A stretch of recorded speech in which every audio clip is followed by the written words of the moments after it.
always suck on me. Get this shit. Come on, fire. Get off me. Don't touch me.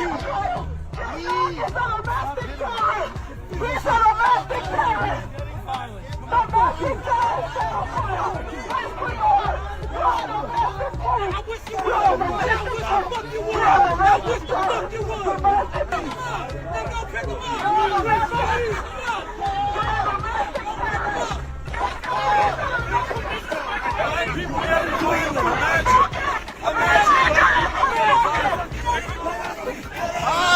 Bye! Get out of here.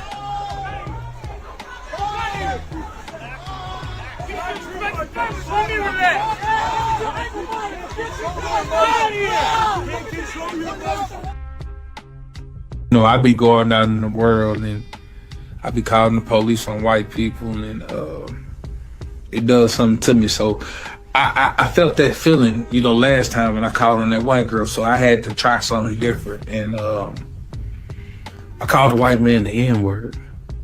I did with the hard R. With the hard R. He was so appalled by it. Like, it really did something to his spirit. And it made me so happy. It made me so happy. Like, listen, I don't know. Maybe this is what they be getting out of it. I don't know. But after he got mad, I said he's chimping out. He's chimping out. And he got even madder. He got more angry. It was amazing. Like, man, this is a newfound thing for me. And I want to share my joy with y'all. Go out today. Before they can say something crazy, call them the N-word with the hard R. It'll change the world, man.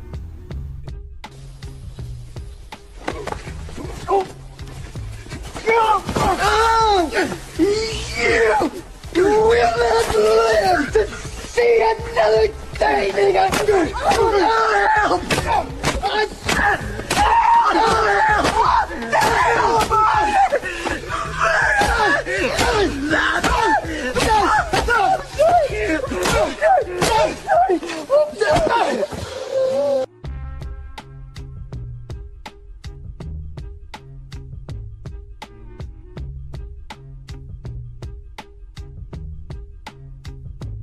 You want to have a backbone or you want your back blown?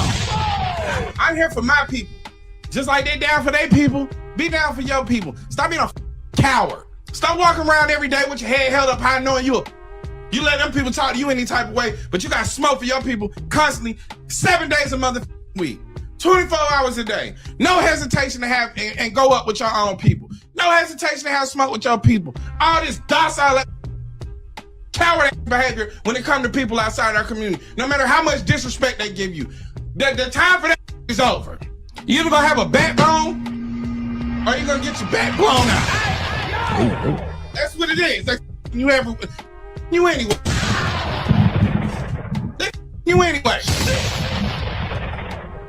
That's what they doing. So you wanna have a backbone? You have a backbone or you want your back blown?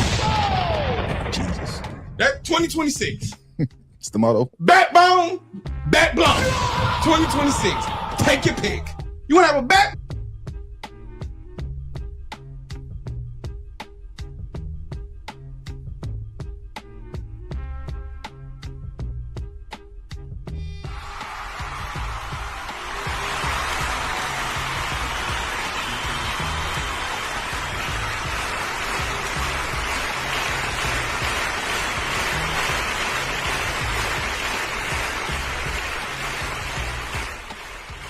Yeah, of course we're back.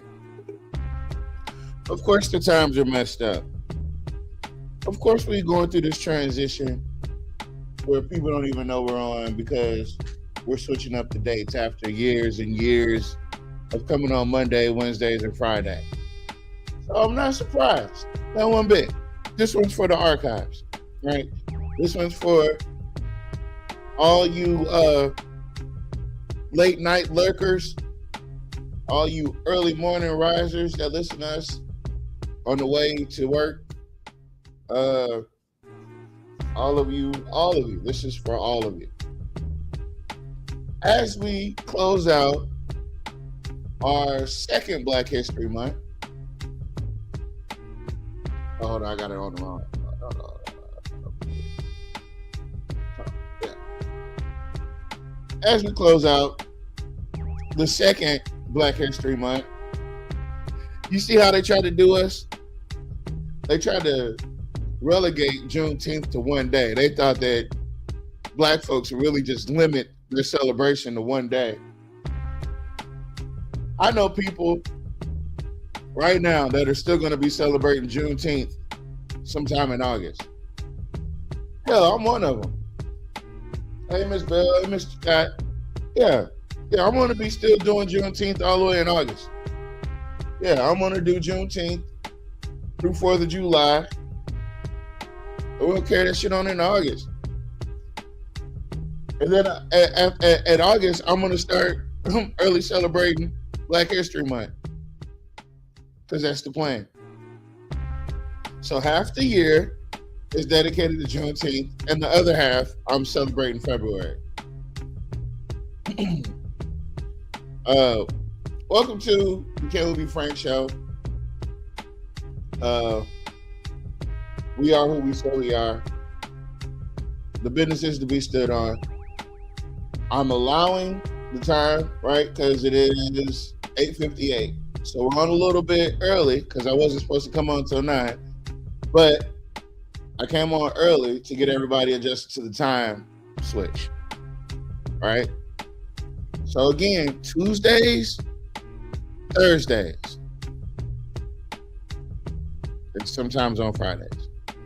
But Tuesdays, Thursdays. Of course, I'm going to get back into dissecting that. Well, we left off midway through a couple of things, and we got our options, right?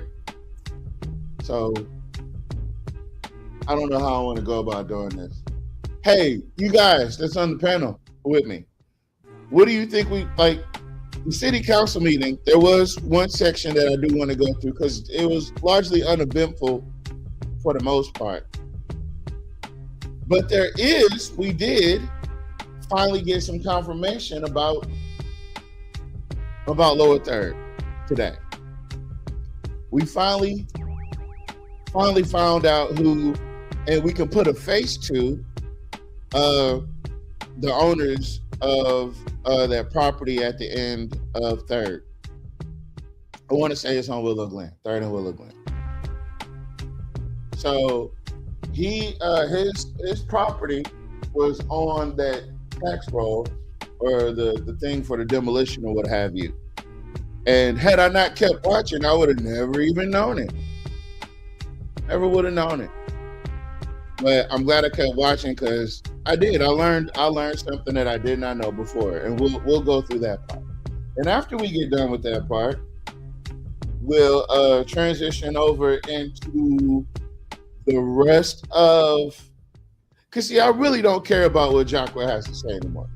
And I'm not saying that we have to kind of divorce ourselves from just talking about Jacques, but I think the people know. They know what we know, right? They know that Jacques, as a politician, was largely a failure for the Black community. He spent 4 different terms as mayor, not doing anything for the Black folks. Period. At all. He took away your queuing on the red. He commodified it. He gentrified your queuing on the red by making it a small component of his black budget. His black budget thing that he's done with these fests, right? He's gentrified your queuing on the red. There'll be no Frankie Beverly and Mays. Be none of that. We're going to replace that. We're going to put all of the people in one corner of the city, and there's not going to be you're only going to get the concert I want you to have. You dig? And that's going to be King George, and it's going to be in the rain. Like it or hate it, Oh, it's 9 o'clock. Wait, it's 9 o'clock. Okay, I cut the music off. All right. So down to the brass tacks, down to the business, guys. Again, welcome to the Can We Be Frank show. My name, and I have two special guests with me tonight. Or co-host, if you will. They're always here, ready to field questions. Yeah, how are you all doing today? Why you stuttering like that? Because I really didn't want to say that shit. I really didn't. Never mind. Go I'm ahead. doing all right. All right, that's good to hear. Miss McCall.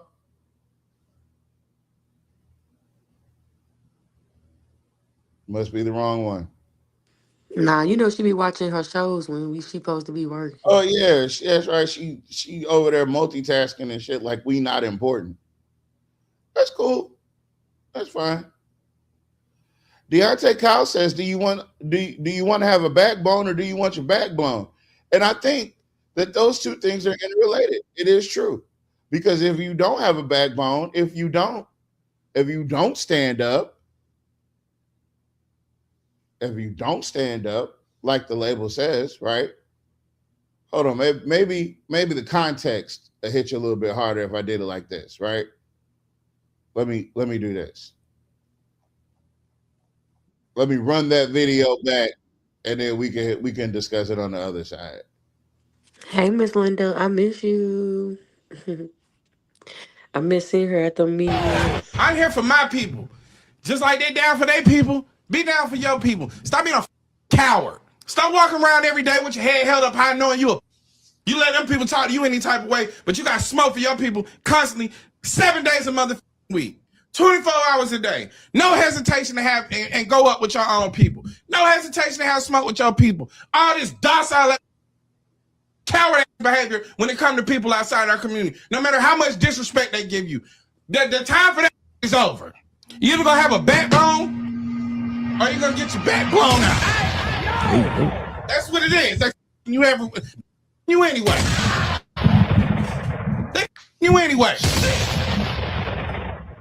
That's what they're doing. So you want to have a backbone? You want to have a backbone, or you want your back blown? And essentially, that's what happens to you if you don't stand up. This is facts, scientific. What Mr. Porter always say though. What he say? You feel what I'm saying? What Mr. Porter be saying? He Man said can't ride your back. unless it's yeah, bent. a man can't ride your back unless it's bent. And a man back shouldn't be bent. And a either. man's back should not be bent. As Janet Jackson says, oh, so you're doing the bending. Oh, so you the one doing the Oh, bending. so you're doing the bending.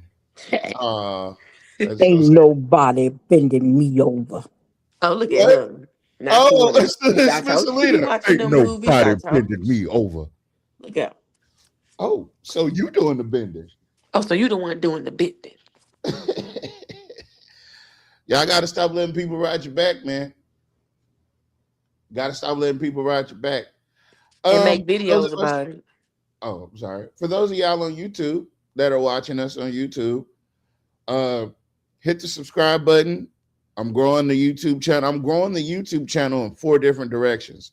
So this whole social media management thing is in this new era where everything's kind of algorithm driven instead of like, the way it's supposed to be. These likes and these subscribes, they mean something. All right. So if you're watching us on YouTube, make sure you hit the like and subscribe button. If you're watching us on any of our other platforms, whether that's Twitch or where else are we at? Facebook. If you're on Facebook, which is our primary way, but if you're watching us on Facebook, make sure you hit the like button and make sure you share this out to someone who needs to be more civically engaged or someone that is civically engaged and just wants to know. Oh, that's what, you know what? I am so glad I have the friends that I have because now I remember where I wanted to go today.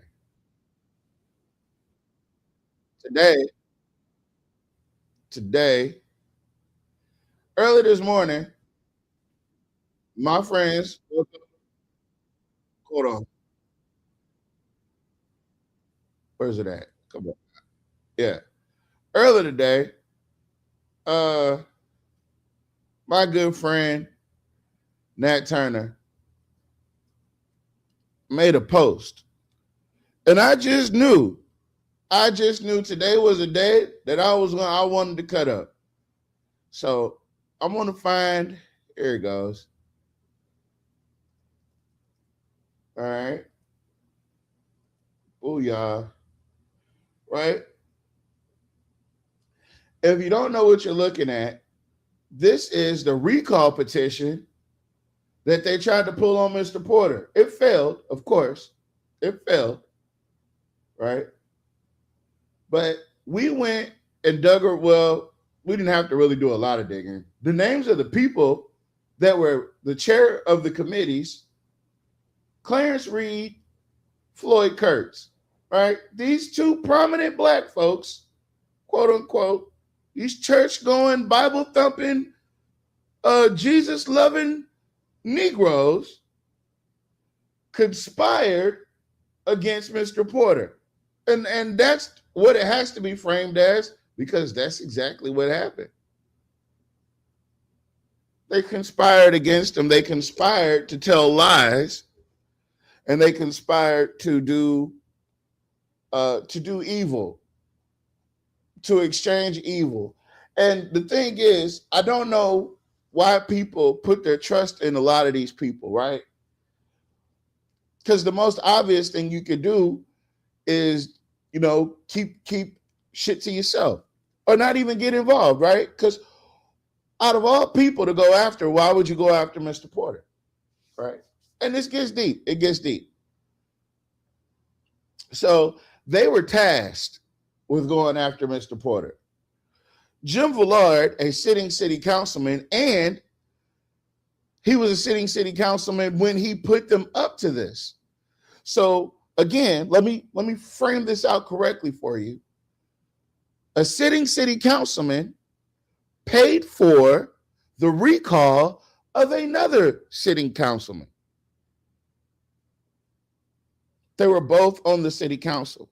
And Jim Villard paid Clarence Reed and Floyd Kurtz to try to remove Mr. Porter, who was also at that time a sitting councilman.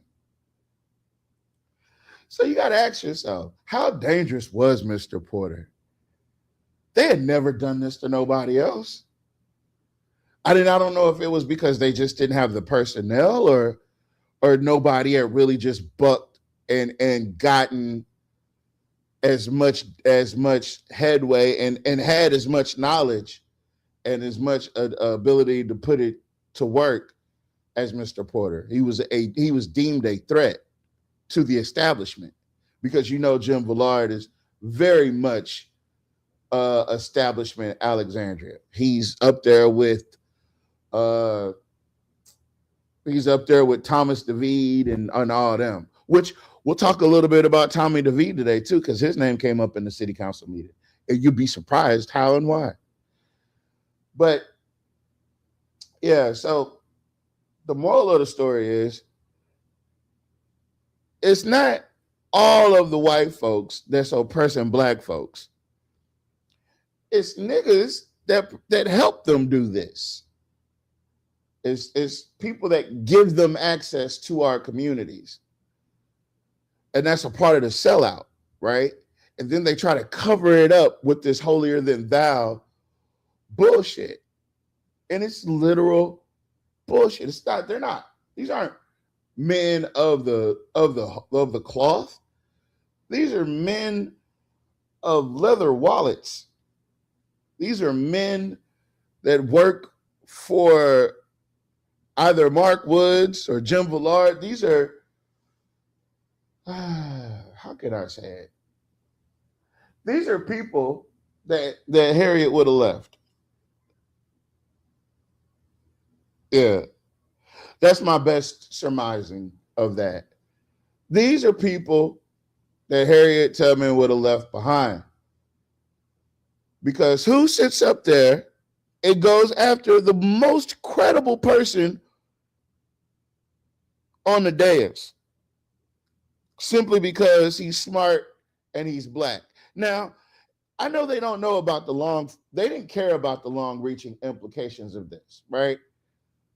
Because the problem is they didn't care. They didn't care about how this looked or what it was going to do to Mr. Porter. And I hope, I hope you guys realize why, even years after this incident, why I still don't care about them. And I, adversely, in addition to, I do not care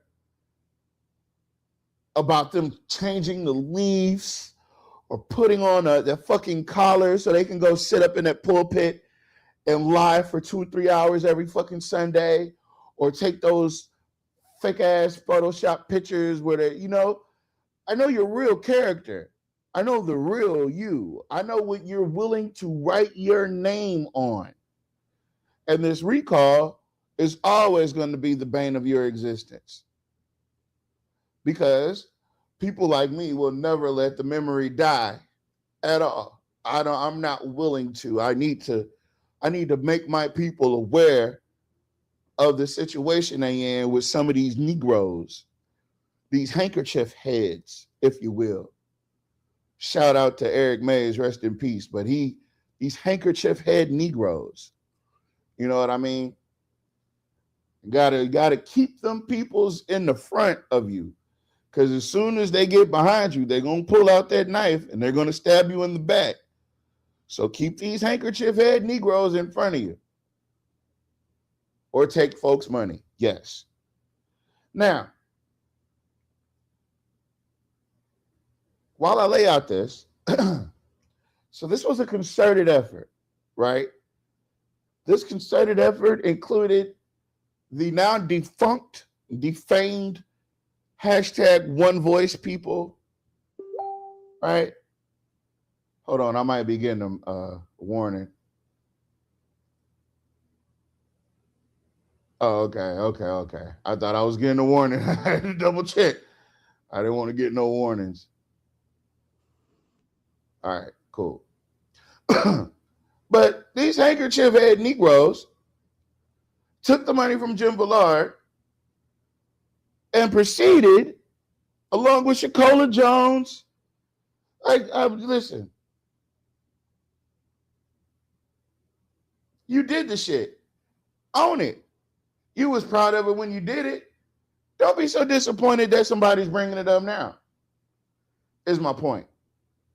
And you may be thinking, hey, man, it must have been a political purpose behind it or a fundamental purpose behind it. No, it wasn't. That's why it failed. That was the first failed attempt at a recall. They didn't, and mind you, these folks, they aren't politicians.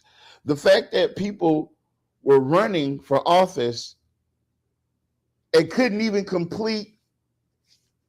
they couldn't even turn in the first campaign finance sheet behind this. They never even, that was it. This was as far as it went. Well, this isn't as far as it went. This is as far as it went. Let me cue that beautiful Bing footage. That's why I told Bernard, because we got to pass by the electric thing. I said, but Bernard is not with them. Bernard ain't with nobody. He with us. No, he ain't with us because he's going to give us a contribution because we're going to pay everybody. Bernard who? Bernard, the city council. Oh, you talking about Ballard. I'm talking about my fiance. His name is Bernard. But she was going to say, I was like, hello. Because we're going to do a, what you call an all-out campaign. Because we behind. We are behind the ball on Porter. We're on our last month. In January the 20th, we got to have all the signals in to Baton Rouge. So we behind. So we're going to pay everybody $100 for 160. You hear that? When the criminal crook talks, you got to listen. And that crooked, bald-headed skeezer said that he was going to pay $100 for 100 signatures. That's completely illegal. Completely illegal. Can't do nothing with $100 even back then. What you gonna do with that? But still. Well, never mind. Yeah, because I mean, listen, Villard gave them the money to do it. So just imagine how much money they actually got to do this. So they was gonna give the people $100 to get 100 signatures. Vote them out. What was the? They wanted so you know how the recall is working now against the governor and so they were trying to do that on a local level in District 2 to get rid of Mr. Porter and pay people to do it. You cannot do that. And yes, they were going to pay people to get signatures. First off, it's a camp. You can't. It's everything. I always listen to the story. I'm not gonna lie to you. And I knew what they were trying to do. I just didn't know that they were trying to pay people to. I knew they were trying to pay them to do something. I just didn't know what exactly. I didn't know if they was trying to get people to knock on doors or something. But you said no, he said $100. Right? You get 100 signatures. Ooh. That's what I told Bernard. Because we got to pass by the electric thing. I said, but Bernard is not with them. Bernard ain't with nobody. He with us. No, he ain't with us because he's going to give us a contribution because we're going to pay everybody. Bernard who? Bernard. The city council. Oh, you talking about Villard. I'm talking about my fiance. His name is Bernard. But you just want to say, I was like, hello. Because we finna do a, what you call, all-out campaign. Because we behind. We are behind the ball on Porter. We're on our last month. And January the 20th, we got to have all the signals in to Baton Rouge. So we behind. So we're going to pay everybody $100 for 100 signals. That's the pastor saying that? That's Clarence Bojangles Reed. The pastor? The pastor. Oh, Lord. Mr. Bojangles himself. You feel me? Don't say Bojangles. I love me some Bojangles. Call him something else. Yeah, he's definitely a colored KFC, because I don't eat no KFC. Yeah, Mr. KFC. Yeah. I'll call him Mr. Handkerchief Head. Pastor Handkerchief Head is over here plotting, right? Because at this time, right, Mr. Porter, there was never a time when Mr. Porter was in office that he wasn't doing everything he could possibly do for his community. And that's not just because he's my godfather. That's because I was there and I was watching and helping. So if he was in that seat as a council person, he definitely was doing what he was supposed to do, including trying to change the charter. And I think that's what made them people mad, is because Mr. Porter had put in an ordinance to change the charter rule about the incentive, the utility incentives, right? So right now, as it stands, what you guys don't know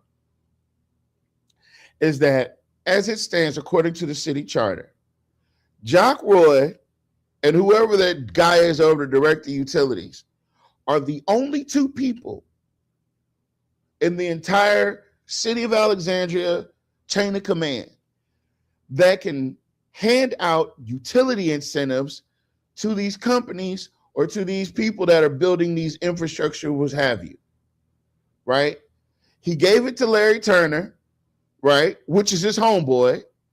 He gave one to Larry Turner, and that's how that building that he's got, that apartment building, got all the innards done with the plumbing and stuff. He gave him a $60,000 cooperative utility endeavor, or whatever the hell, right? A utility incentive, right? And it's been done in other places, but check this out. This is the part that will perplex you the most. There is no way to actively check how many businesses or buildings have utility incentives. It's literally something that you're paying for that you literally cannot see. kind of like the Winterfed budget. You can be there, but you'll never know how much it costs. So Mr. Porter wanted to change that, right? He wanted transparency. He wanted to remove that clause from the charter or change it. I can't remember. He wanted to change it is what it was. And he got pretty far, right? So I believe it passed the council, because at that time, I believe that we had the 4 black councilmen, right? So it passed at the council level, and I believe Jeff Hall vetoed it. Jeff Hall and Michael Marcotte vetoed it. Well, more Michael Marcotte than Jeff, but it got vetoed, right?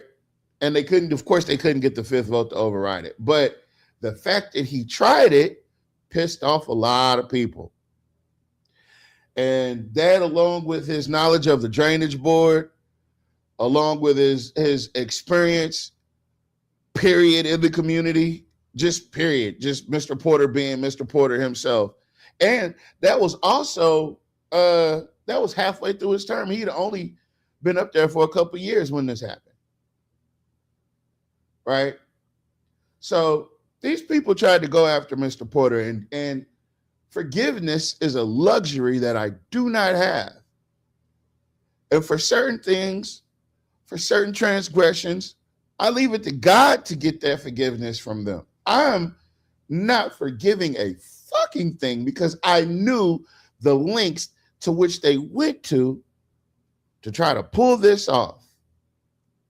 Up to and including, but not limited to, paying people to get signatures in a recall.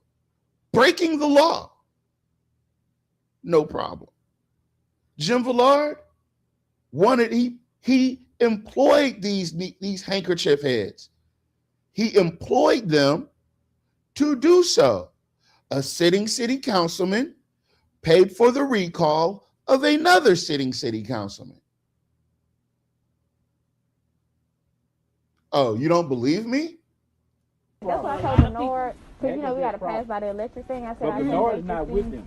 Bernard ain't with nobody. He with us. No, he ain't with us, because he's going to give us a contribution, because we're going to pay everybody. Bernard who? Bernard, the city council. Oh, you talking about Villard. I'm Villard, talking about my fiance. His name is Bernard. No. But she just want to say, I was like, hello. Because we're going to do a, what you call, all-out campaign, because we're behind. We are behind the ball on Porter. We're on our last month. And January the 20th, we got to have all the signatures in to Baton Rouge. So we're behind. So we're going to pay everybody $100 for 100 signatures.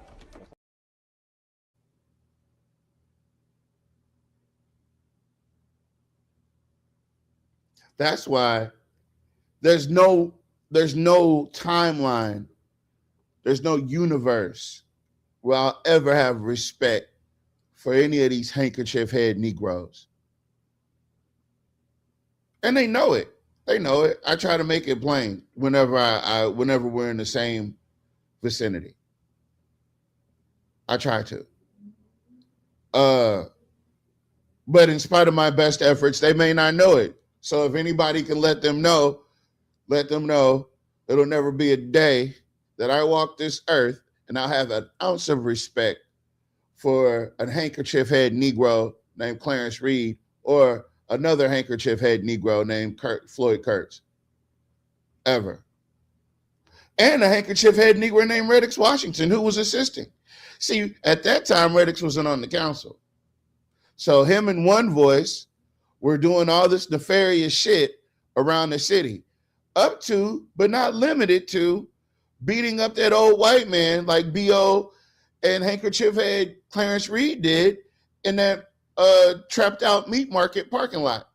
And everybody forgot about it, right? These niggas went live and did it. It was a video.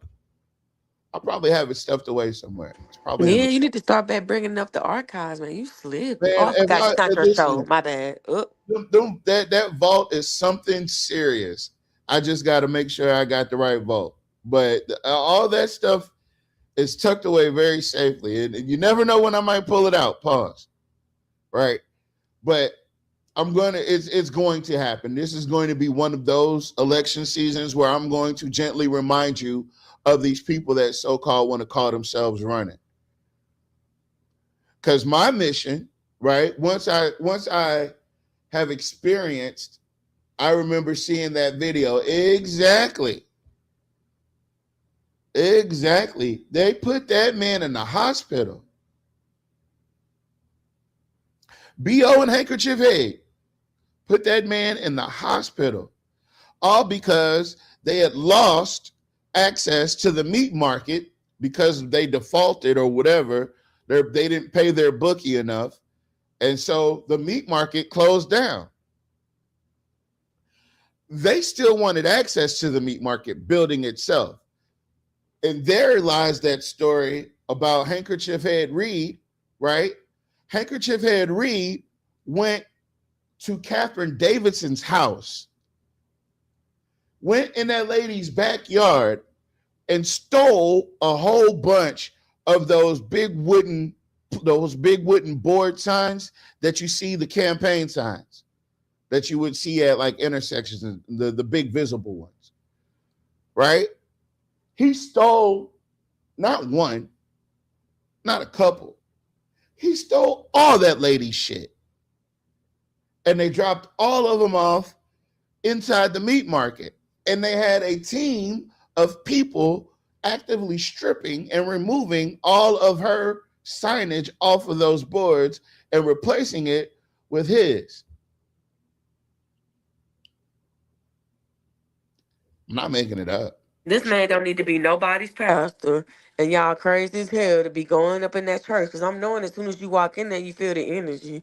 So if you don't feel no bad energy, then you right where you need to be. You right where you need to be. Listen, I'm not going to argue with these church folk because they know the shit already anyway. Everybody knows it. It was damn near on the news. You feel me? So Catherine Davidson in return, right? Mind you, check this out.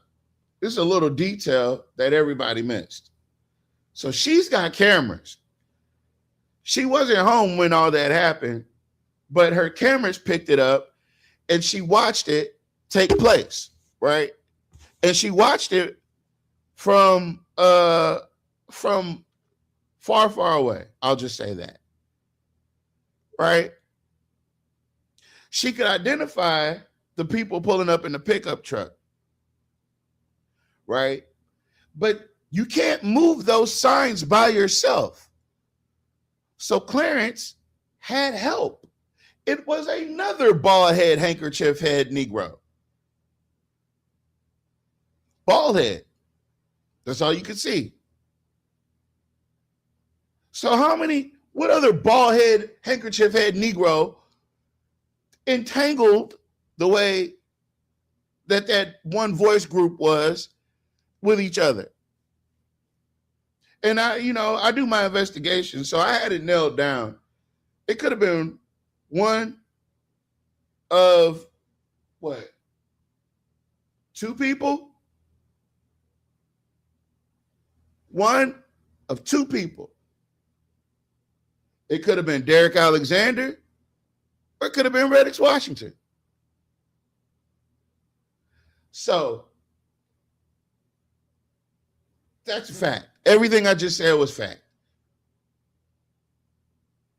Right? Catherine Davidson pushes the gas on these charges. And mind you, each one of those wooden stanchions cost $600 a piece. Hey, Siri. What's 600 times 26? 600 times 26 is 15,600. So this was $15,600 worth of theft, right? Theft. Isn't that a felony?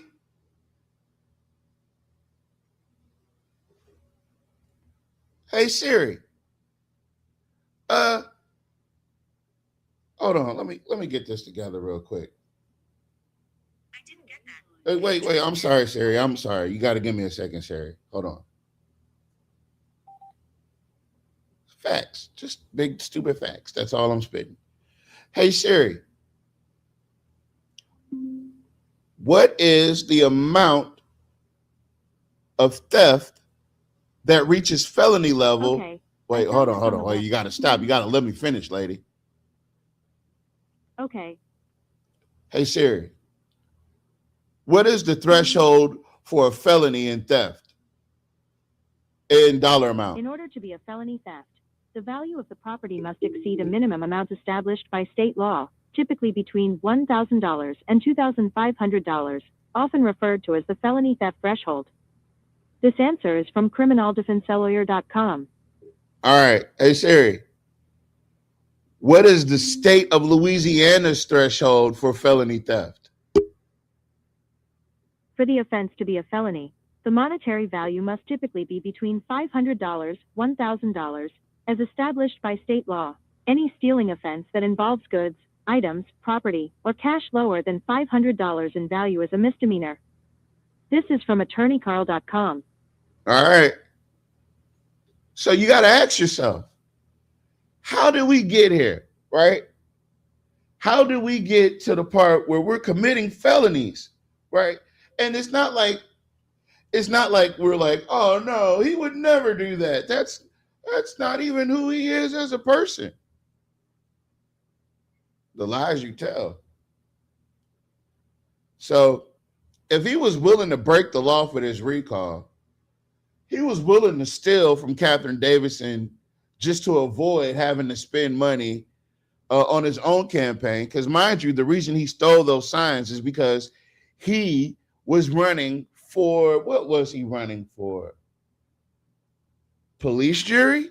Yes, it was police jury. That's what it was. So he stole all those stands to put his police jury campaign signage on it. And I'm like, man, you got to be pretty fucking stupid to do that. But I digress. So fast forward, he turns himself in. Right? This is the first time. I believe he turns himself in.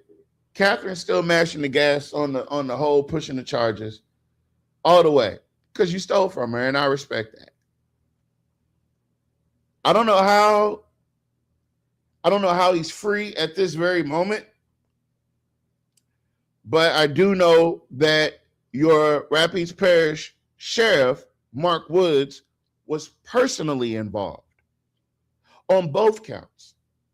Once when they beat up the man, and then when they stole the signs, Mark Woods was directly involved, right? Including walking him to the courthouse and walking him out of the courthouse. Now, the reason why I'm bringing that part up is because when Handkerchief Head Reed, when he went into the courthouse that day to turn himself in behind those charges with Mark Wood had a scheduled meeting because this is campaign season. He had a scheduled campaign engagement that had to be, I think it was 11 a.m. is when the engagement started. Mark Wood had scheduled a giant fish fry for all the other handkerchief head Negroes to fall in line. And they were all pastors. So yes, Clarence Reed walked into that courthouse at 9 a.m. That's what time the courthouse opens. He walked out of there in time to make it to that meeting at 11, or the engagement, if you will, at 11. Clear felonies, et cetera, et cetera. So to summarize what I'm saying is this, right? So those people, right, they went through the extent of trying to ruin someone's reputation because they were paid to do so. And they were protected by establishment Alexandria and establishment racist Republican Alexandria, Rapides Parish. They were protected and trying to tear down a black man's legacy. And that's unforgivable to me. It is. It is. Completely unforgivable. Matter of fact, a lot of that whole one voice shit, completely unforgivable. But you know what? The reason why we're having this conversation, another reason why, is because I don't want us to suffer from short memory. Please, please. I don't care who jumps in whatever race. Do not go back and revisit considering the vote for any of these handkerchief-headed Negroes that will take money to disparage a black man that is clearly smarter than them, has more class than them, more intellect than them, more experience than them. Jealousy is what tried to take down Mr. Porter, and he still prevailed, right? Because that recall failed. The recall failed. But what it did accomplish is for the people that don't know the story, right? Whenever people speak about Mr. Porter, this is what they refer to. This is how they know Mr. Porter, behind these handkerchief head Negroes trying to destroy his reputation because a white man told him to do so. And while we're on the subject of white men telling black people what to do, I did leave a comment for Mr. C. Ray Lewis, right? Because in my archives, I pulled this, right? And this was an interaction, ironically, with Catherine Davidson. Catherine Davidson was talking about what the mayor was trying to do to Gator at that time. She wasn't even in Alexandria, but the news had reached her and she left a comment on social media. And she says, the mayor does not want Mrs. Renato, a black woman who he cannot control, to be the executive director of Gator. The mayor wants Rick Ranson, a white man the mayor controls, to be the executive director. The mayor has gotten 2 of the 4 white council members that are in his pocket to remove their board members so that Ms. Renardo will be removed and Rick Ranson is put in as executive director. Watch and see. When you vote for more of the same, you get more of the same. You might be asking, well, why? What are you talking about? Well, C. Ray Lewis at that time was a board member, a chairman, if you will, for Gator. And he just wants to be seen. Oh no, Miss Catherine Davidson. Yep, I'm not allowing that to happen on my watch. You got to ask yourself, well, what is C. Ray Lewis up to these days? Working for Jock Roy. Yeah. He works for Jock Roy. So these sellouts, they come in variety of packages. There's short, light-skinned ones. There's dark-skinned ones. There's with bald heads.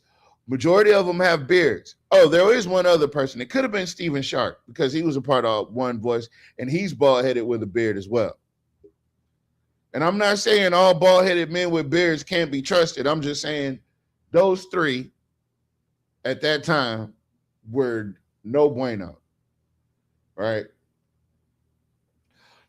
So I said, I said what I said on this thing here. I said, while we're talking about sellouts, C. Ray Lewis, step right up. No response. Matter of fact, there's a couple people that had made the mistake of trying to respond and be funny behind this post. And this is a series of hit dogs hollering. Let's see. Here we go. Damn, I can't even do nothing with it. Let me see. All right. So I can zoom in on that shit. Oh, wait, I can do this too.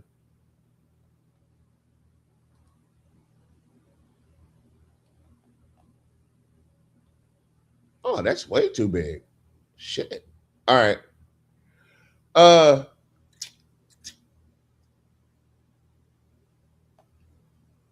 So Derek Alexander ran a while back, right? And he said this on the post. He says, I'm not surprised the preachers and so-called community leaders have always sold out for $1 to be silent. From my days at the House of Style, I watched many political figures get in many races to cancel one another out. I haven't seen no one really fight or watch the mayor's race, or fight or put any positive impact since Bo Curtis. Watch the mayor's race, it will be the same. So Brother Nat says, but Derek, you played a part in it also. Remember you and your friend Reddix Washington ran against each other to make sure Malcolm didn't get in office? You stood there flat-footed on KLAB News Channel 5 and you said, I don't know what I'm doing, but I'm doing something, right? That's a fact. He said that.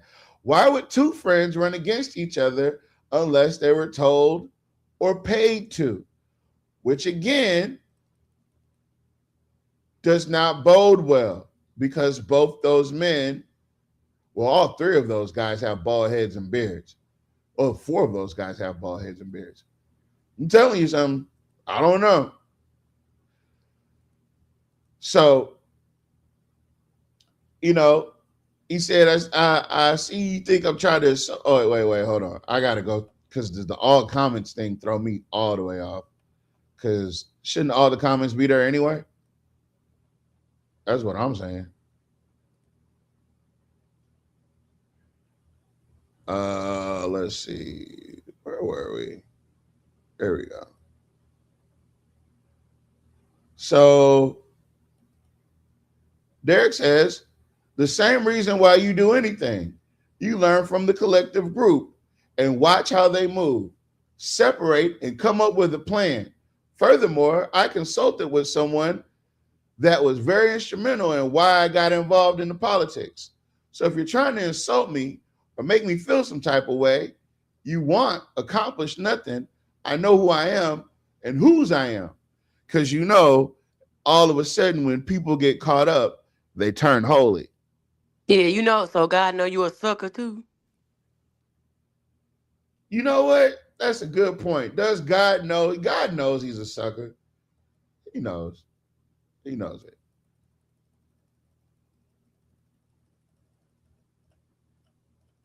Golly, I said this to a lot of people. Well, everybody gets a shout out. That's my shout out to everybody.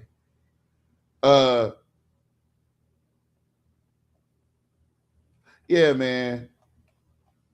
And it's a lot of people, right, on this post that are now realizing what I just explained to everybody. And they're demanding that Mr. Porter run. I don't know how Mr. Porter is going to respond to that. But anyway, same reason why you do anything. Learn from the collective. So he chose these niggas to hang out with and learn from.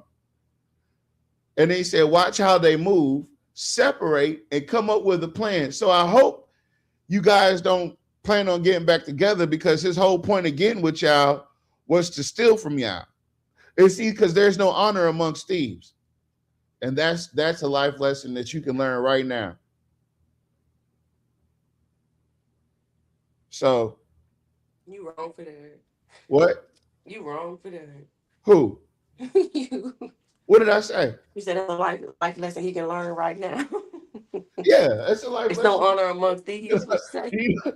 These niggas, these handkerchief heads, right? Furthermore, I consulted with someone. He talked to literally one person, and I can almost guarantee that it was the person that was paying them to run. So if you're trying to insult me or make me feel some type of way, you want accomplish nothing. I know who I am or whose I am. They knew he was old, but no one lived on Harry's district. Once again, I wasn't working for no one. What? They knew he was old. Oh, okay. So he's saying that that's the reason why they picked on Mr. Porter, because he was old, right? But that just goes to show you that he's fucking clueless, because Clarence Reed just told you what the deal was. Maybe it was like a double trick where he thought he was tricking them, and they was actually tricking him, not telling them everything, just getting them involved in dumb shit. Yep, he was an experiment. Yeah, I'm seeing you think that I'm trying to insult you. No, sir, I'm not. I'm letting black folks know that people like you are not to be trusted when it comes down to the betterment of our people. When you have two friends running against each other, it's called vote splitting to ensure that someone doesn't get in office. That's what you did against Malcolm the first time. So if I'm insulting you by telling you what you did, maybe you should have done it, black man. He says, now you know, I know the real, but I ain't going to let it out. He says, I wasn't bothering you at all. You came over here out of all places, and you never stated why you ran against your friend. Anyway, he said, once again, call it what you like. Malcolm got put out because he wasn't doing nothing. He wasn't doing anything. Reddix got in, sold out. I consulted, was again with the family and great people I know before I made my decision. The people went back to the past. I'm okay with their decision. Now, let's fact check. Wait, hold on. He said Reddix sold out? Listen, I just told you there's no honor amongst thieves. Ain't that your homeboy? Why you going? I thought you were supposed to stick down with your people. See, that's how I know that these are the type of people that if they ever got in a pinch or a jam, they would stay. Man, I'm talking about the type of rat. They smile in your face. You gonna need more all cheese. Time they want to take your place. Backstabbers. He talking about the people went back to the past, and I'm okay with their decision. No, sir, they didn't go back to the past. They fixed where they fucked up at, and they knew that they weren't going to get anything. I would much rather have Malcolm in office right now than Reddix in office ever. Ever. How you get on the council and didn't want to be a state rep? Don't even know what the hell you're doing on the lower level. Oh, yeah. You know what? You are correct. So the reason that I know that Reddix has been put up to a ton of shit, and no matter what kind of life he's living now, the life of a sellout is where is what he's most familiar with. So think about this. Who's always had a problem with the Larva Dame brothers? People like Jock. I'm talking about to this very day. We can even pull up a couple meetings ago where Jock, he was trying to have this verbal back and forth with Malcolm. And it didn't go his way. And he kept on talking, I know it's campaign season, trying to be completely dismissive of Malcolm's concern and his questions that he was asking because he just didn't want to answer the question. So who would go and recruit Reddix to run against Malcolm, to do the whole smear campaign thing, right? Get there for 2 years after being a failure. He's an abject failure as a council person, as a politician. At some levels, I think Reddix is a failure as an adult too, but that's a different story. But 2 years into your tenure as a council person, you want to go after the other Larva Dames brothers seat. You lost miserably, horrible. You lost just as a sellout should. You and Sandra Franklin, and I forgot who else they tried to throw in there. You know, just people that are easily disposable and easily usable. That's what they did. They used you. What's the name of that movie? I used you. You just, my dream girls, huh? Yeah, you just some $2 trick to me. I used you. But yeah, Reddix felt horribly at that. And then he had to come back and finish the rest of his tenure. And he expected to win a re-election after trying to abandon the seat. He's still sour about that, by the way. You guys should have seen the day after the election. Oh, it was, yeah, niggas don't vote.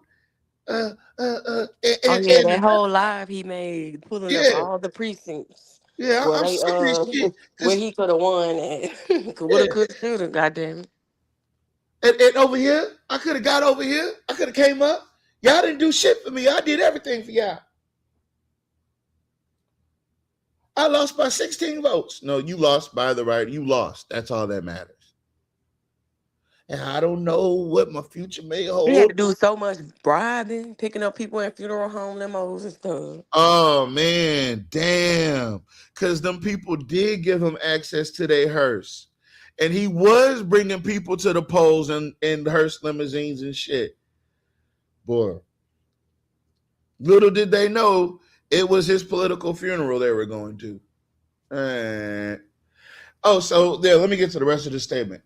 He says, you know the real, but you don't know me. By the way, it Derek, not black man. I'm not black. I'm OJ. Okay. You should have said brother. My brother. Oh, no, that nigga said, I'm not black, I'm OJ. Okay. He says, so now pull up all the pictures you want. I'm standing on what I said in this thread. Oh, Lord. Yeah, he says, so you're not going to admit that you and Reddix were friends. That's how people get put out because of vote splitting. Just like you helped do. It's okay, black man. He says, I'm standing on what I said also. It's black people like you that help the white people run over black people. Black man. Somewhere in the mix, some asshole named Netstadab goes and says, Derek Alexander, now champ, you know full and well that the both of y'all was sellouts well before the campaign even started. Reddix Washington, Councilman District number 1, only won because of the type of tactics that y'all used on Gerber Porter.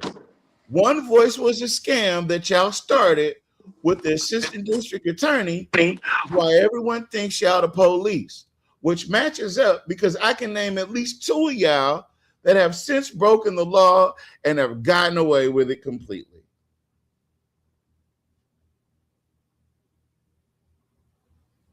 Oh, and he said, so if you saw this at the House of Styles, then why didn't you tell us? And tell us who said it and did it?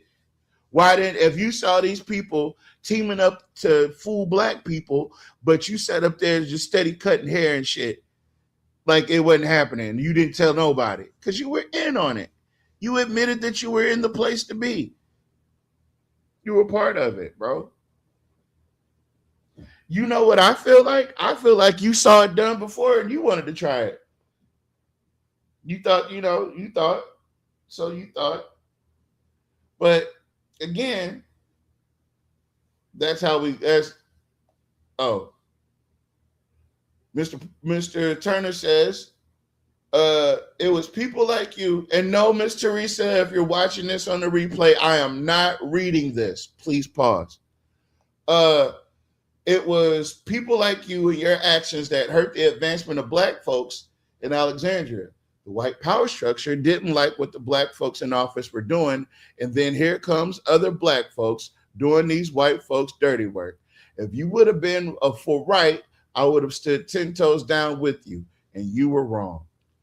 And I politely put up the gif of the guy trying to shoot a jump shot, and Jesus rejected that shit. Booyah! Get that shit out of here. So yeah, these people are trying to sneak their way back into politics, and we do not need to let that happen. If any of these handkerchief head Negroes talking about running for anything, and you know for a fact they sat up there and helped all them people at Johnny Downs Matters, because I went through that web. If you go on Facebook for your damn self and you find that Facebook group that says Johnny Downs Matters, go through there. Go through the comment section. And you'll find Clarence Reed there. You'll find Reddix there. You'll find Derek there. You'll find Brandon Odom there. You'll find Danny Lair there. They're there. They're in the Johnny Downs Matters group talking about how they're trying to recall Mr. Porter. Go look for yourself. I can tell you that's the homework I did. You can check my homework.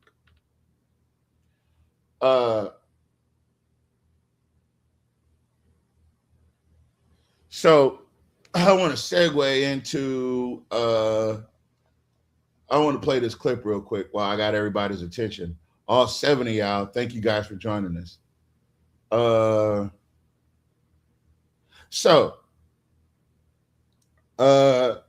The BET Awards happened, right? You probably think I'm going somewhere with this. The BET Awards happened, but while the BET Awards was going on, there was a kerfuffle taking place outside. And that is what I was playing here.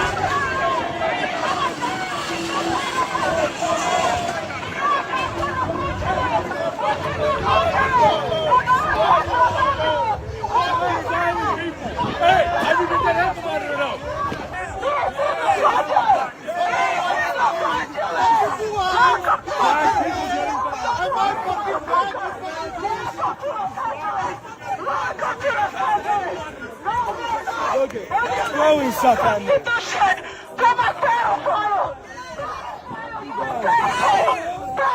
Get off me. Don't touch me.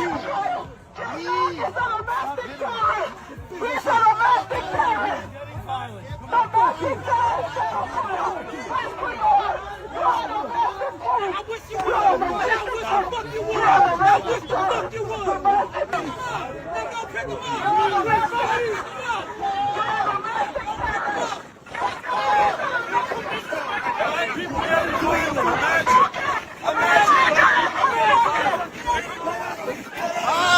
Bye. Get out of here.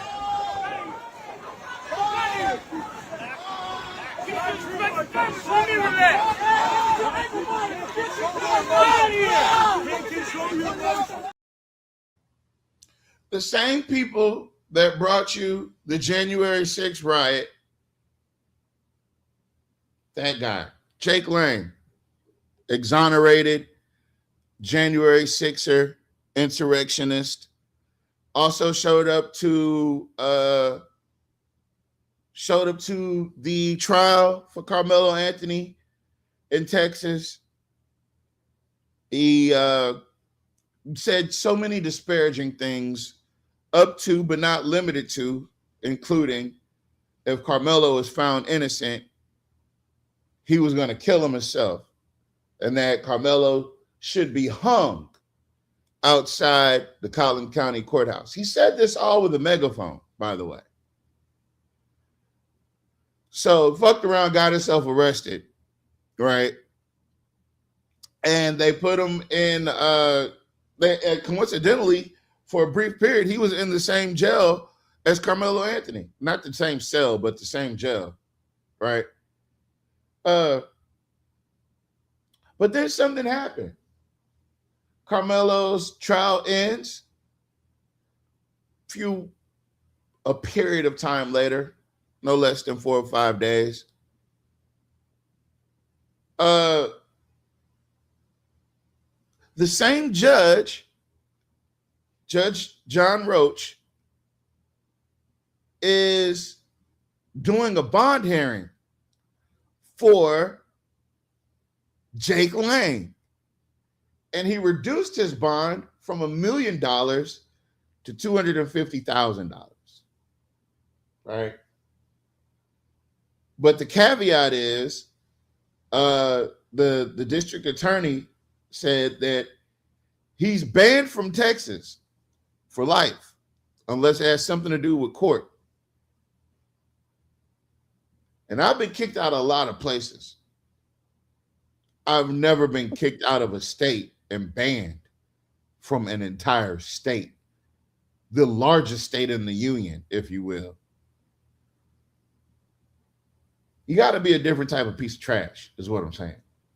But again, the people, these J6ers, these hardcore MAGA munchers, they're in the Republican Party that is in Rapides Parish.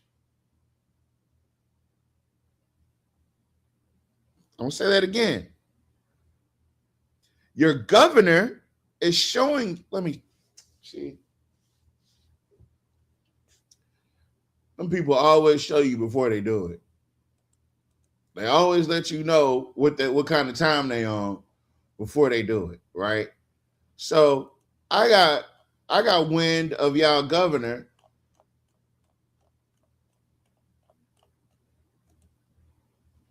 I got wind of y'all governor over here at the America 250 doing interviews and shit in the broad daylight. Yeah, that's right, Miss Battles, Jake Lang.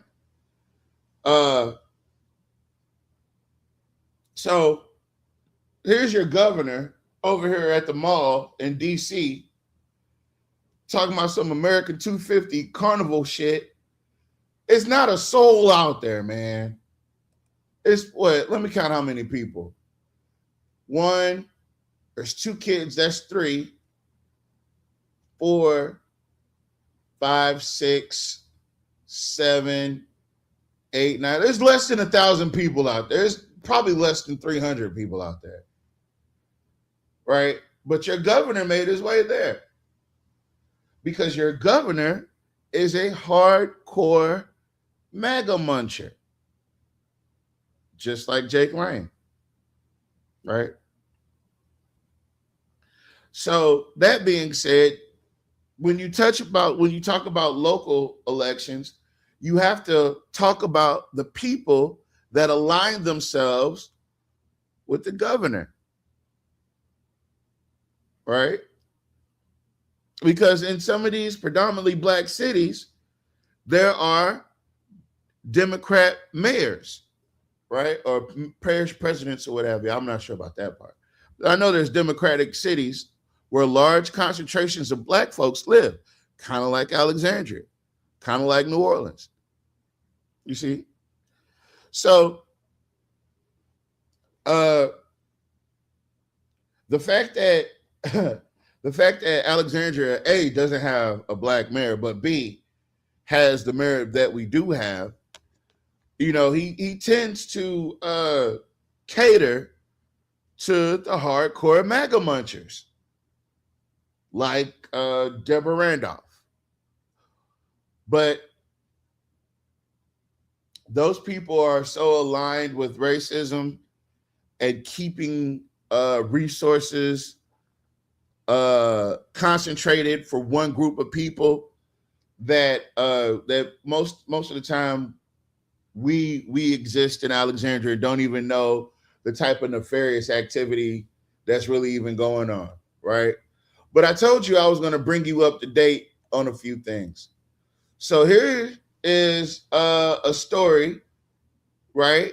Because we're also talking about the recall still, which I heard the recall is still going well. Jesus, right? So the recall is still going well, right? But now, added to this caveat, a grand jury launches probes into Attorney General Merle, who's being recalled. So the problems keep compiling over there. I don't even want to do we need to get in? Yeah, her favorite quote is nobody's above the law. Yeah. So And she is also a hardcore MAGA muncher. Yeah. She's also a hardcore MAGA muncher. Let me see. I do have. What else do we got? There was one more piece. Oh, yeah. I remember what it was. So, booyah. Hold on. Share screen. Wait, is that Nat? Oh, Nat said he's calling in. All right, we got to wait for him to pop up at the bottom of the screen. Yep, there he goes, right on cue. What's going on, black man? Oh, ain't nothing, man.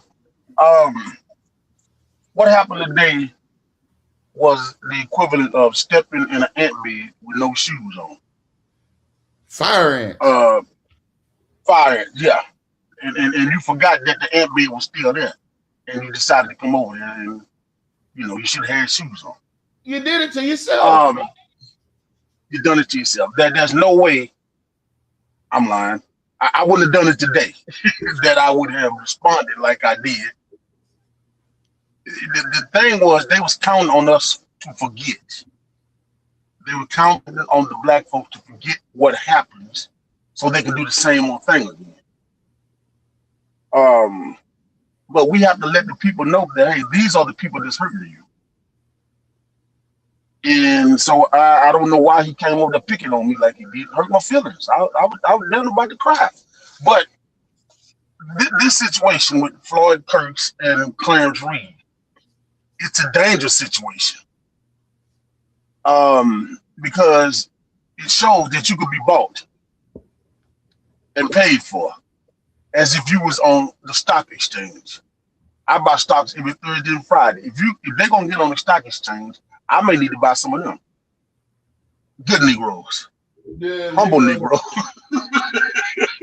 You see, and I'm gonna say this, and I don't care if everybody on the live get mad. And I want them to hear me.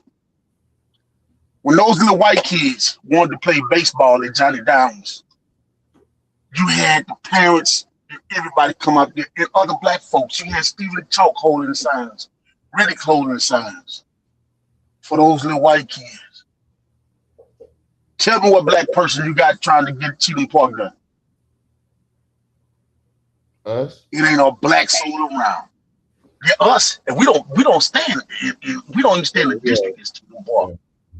So why we don't have signs and stuff like that on the city council, on the steps of the city hall saying let our kids play? Well, we can't blame the white. Now, why don't we get the same people? If Stephen Shark and Reddix Washington felt so strongly about Johnny Downs, shouldn't they feel just as? Never mind. And it's in Stephen Chalk District. So you mean to tell me you care about one set of kids and don't care about the other set of kids?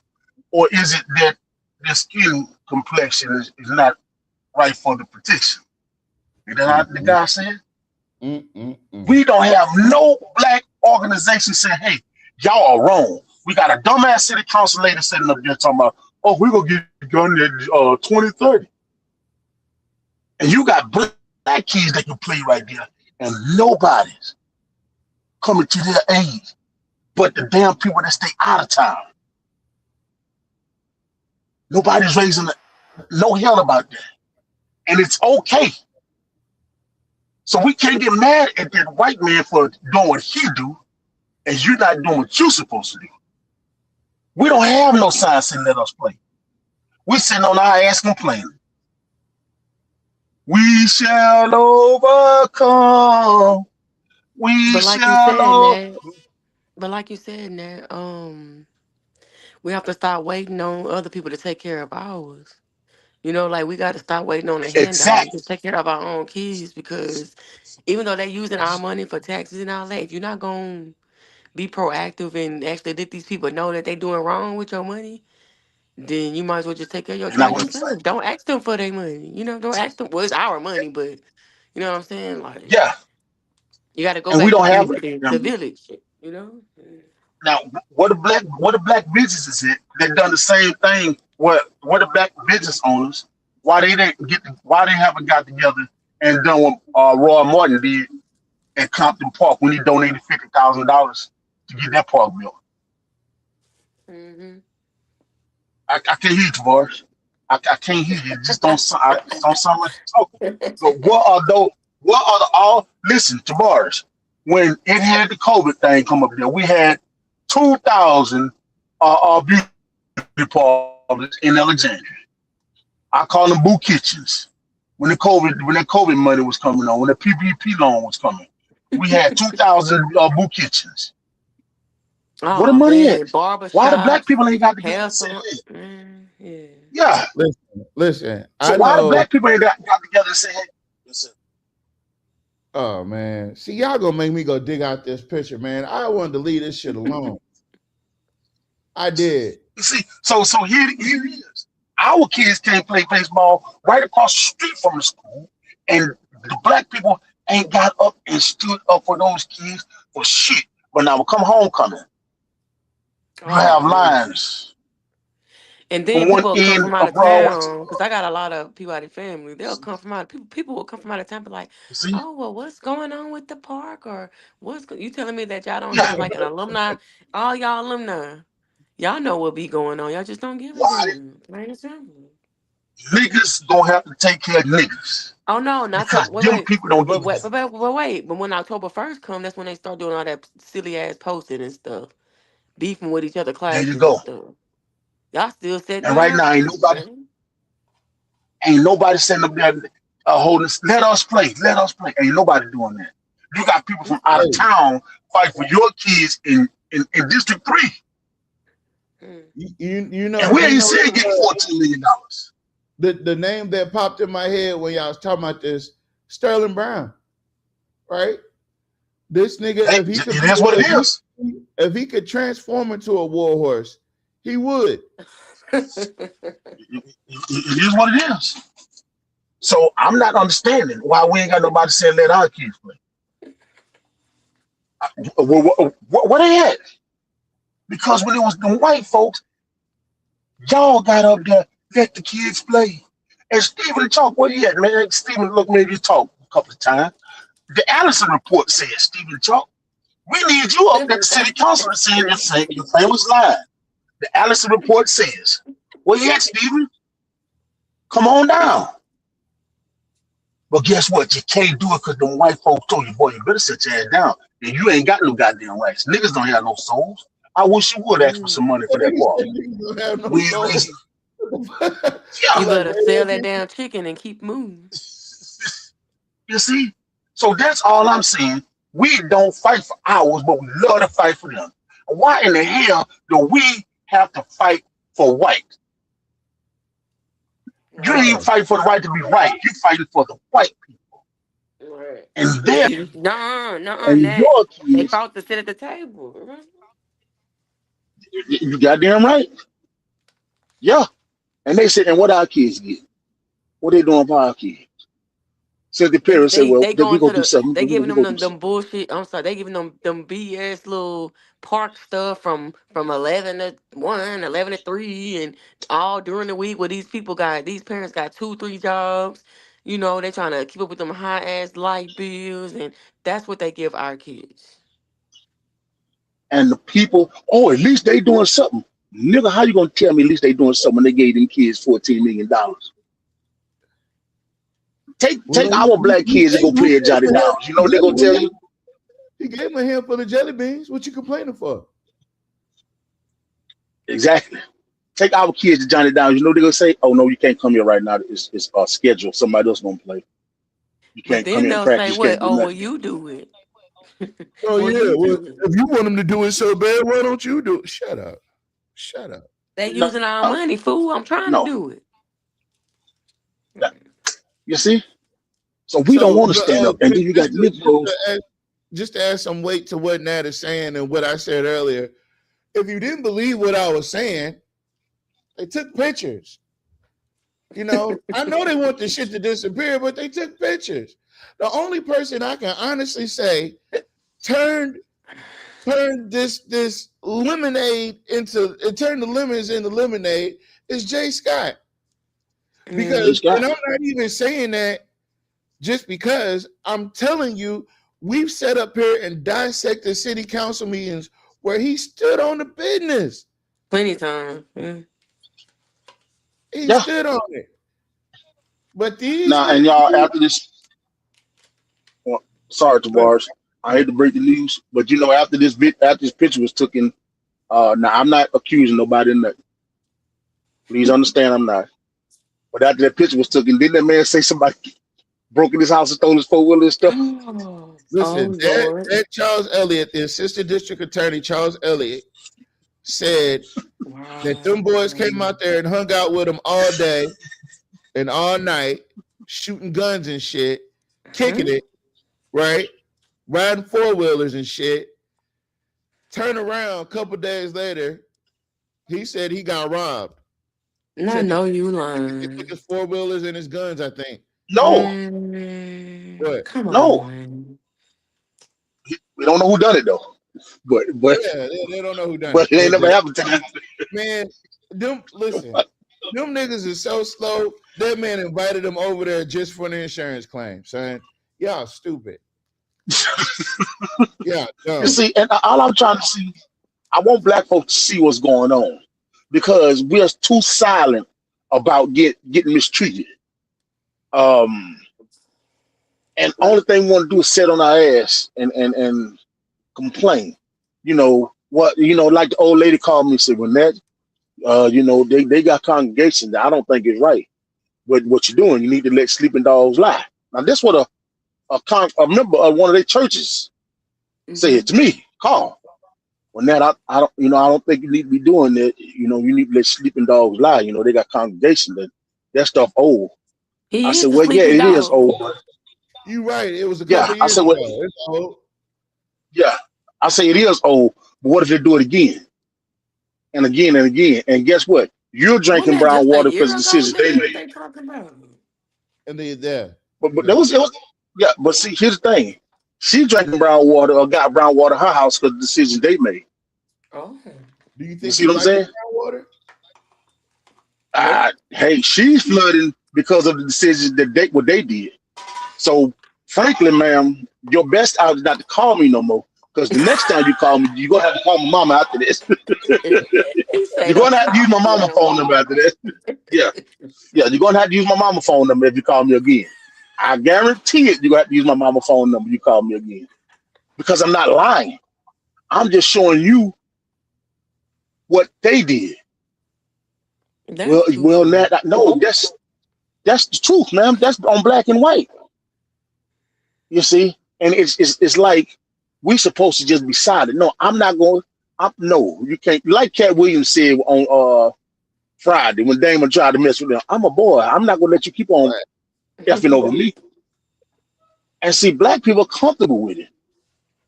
And you know what they're going to say? Oh, that ain't nothing but the devil. Well, I'm telling the devil ain't never told the truth. You say he come kill, steal, and destroy. I'm telling the truth. That's not the truth about. You see? So we as black people, we got to do, man, it should be people lined up from Broadway to Jones Street with signs, honking horns, talking about let those kids play baseball at that park over there. We don't have including the school. Let's not leave them including the school. Yeah, I mean, listen, we can come up with all the ideas in the world, but we can't execute them without the people. Exactly. And you know what they're gonna say? What y'all doing? But we can't. It ain't gonna work unless y'all do the thing that y'all got to do the thing. And what's worse, they so keen on liking people, so that's why they can't get the damn thing done. And like I said before, them liking us don't have a damn thing. It ain't gonna change nothing in Alexandria because you like me. It ain't gonna change a damn thing in Alexandria because you don't like me. But guess what? If you listen to what I tell you to do, you listen to what we put in place, it'll change Alexandria. I'd rather you say, yeah, that black ass nigga get on my nerves. I don't like him, but he's telling the truth. I'd rather them say that to me. They can't listen. If they can say anything nice, that's great. But if they can say something that makes sense, that's even better. That's it. That's it. That's it. Because liking us ain't. Yeah, liking us ain't gonna change nothing. I need you to stay up here, Nat. I got a gift for you. I'm about to share something with you that nobody knew. You about to see something. Watch this. Watch what I'm about to play. $17,348.84. Owners have been properly served and notified. We're gonna speed past this. Anyone here from that address? Oh, they need, okay. Motion, please. Motion by Councilman Powell. It's the latter part of the meeting. Second by Councilman Lloyd. Public comment. Because the rest of the meeting was kind of, Any opposed? there was a lot of stuff that the mayor. 303 Willow Glen River Road. We're asking for the authority to file a lien in the amount of $79,282 for securing and cleaning up of the property. Owners have been properly served and notified. I'm gonna pull up Google Maps for just a Motion, please. second. You here? Okay. Good afternoon. All right. I prepared a quick statement for everybody. Good evening. For securing and cleaning up of the property. Owners have been properly served and notified. Anyone here Turn from the that audio address? up. Motion, please. Move. You here? Okay. Good afternoon. I prepared a quick statement for everybody. Good evening, members of the council. My name is Lou Zidane. I'm here today regarding the costs associated with the demolition of the structure at the 303 Willow Glen River Road. All right. So we got our first mission, right? We got to figure out where 303 Willow Glen River Road, Alexandria, or as my grandma used to call it, Alexander, Louisiana. Let's look at this property, right? We're going to get the street view. That way we're all on the same page. Are we all on the same page? Willow Glen River Road. Do we know where this is? There go to Citgo. All right, let me go up the street. There go to Citgo. There go Lower Third. Yeah. All right. So okay. Yeah. 303 is the lot that sits behind the Dollar General. I believe it's that should have been done a long time ago. Hold on. I gotta move it back. All right, there we go. Okay, it's where the tire shop used to be. It's all this right here. All this right here. It's a 4-acre tract. Right? So let's switch back and let's keep going. And I want to begin by saying that I was aware of the condemnation order and I attempted to comply. Oh, my bad. Let me switch back. So this is what they're talking about. Okay. That's what they're talking about. Okay. Back. That should have been tore down a long time ago. Huh? That should have been tore down a long time ago. Contractor to make. You're about to find out why. The necessary repairs. Paid the contractor $10,250 and later discovered that he was not licensed to remove asbestos as he had represented. I took him to court. Mr. Sanders in Rapides Parish DA's office is prosecuting that case. Because of that situation, I was unable to compare or to complete the repairs before the city proceeded with the demolition. And my understanding, DEQ was the one to get the grant to clean that property, or at least so I was told. I don't dispute the city had the right to act, but I do have a serious concern about the amount that was built. I was informed by the contractor that the city hired the day he was there with Mr. Keith Gremlin. Keith Grimleon, a city employee. Okay, sorry, I mispronounced that name. He had told me that he had charged DEQ $40,000 for the demolition work. However, the city He charged DEQ $40,000 in grant money for demolition. Keep watching. is billing me $79,282. That includes, I believe, $400 or $600 attorney fees, nearly double the amount. I respectfully just request a detailed line item breakdown of every cost included in that $79,000 figure so that I could understand what I'm being asked for to pay. I also need to direct to be direct with this council. I do not have the financial resources to pay $80,000 on this building, simply because the city has. Say it again. So? Oh, keep watching. Has asked me to take it down, which would cost, I believe by the city estimate from DEQ, the number that they had told me, $328,000.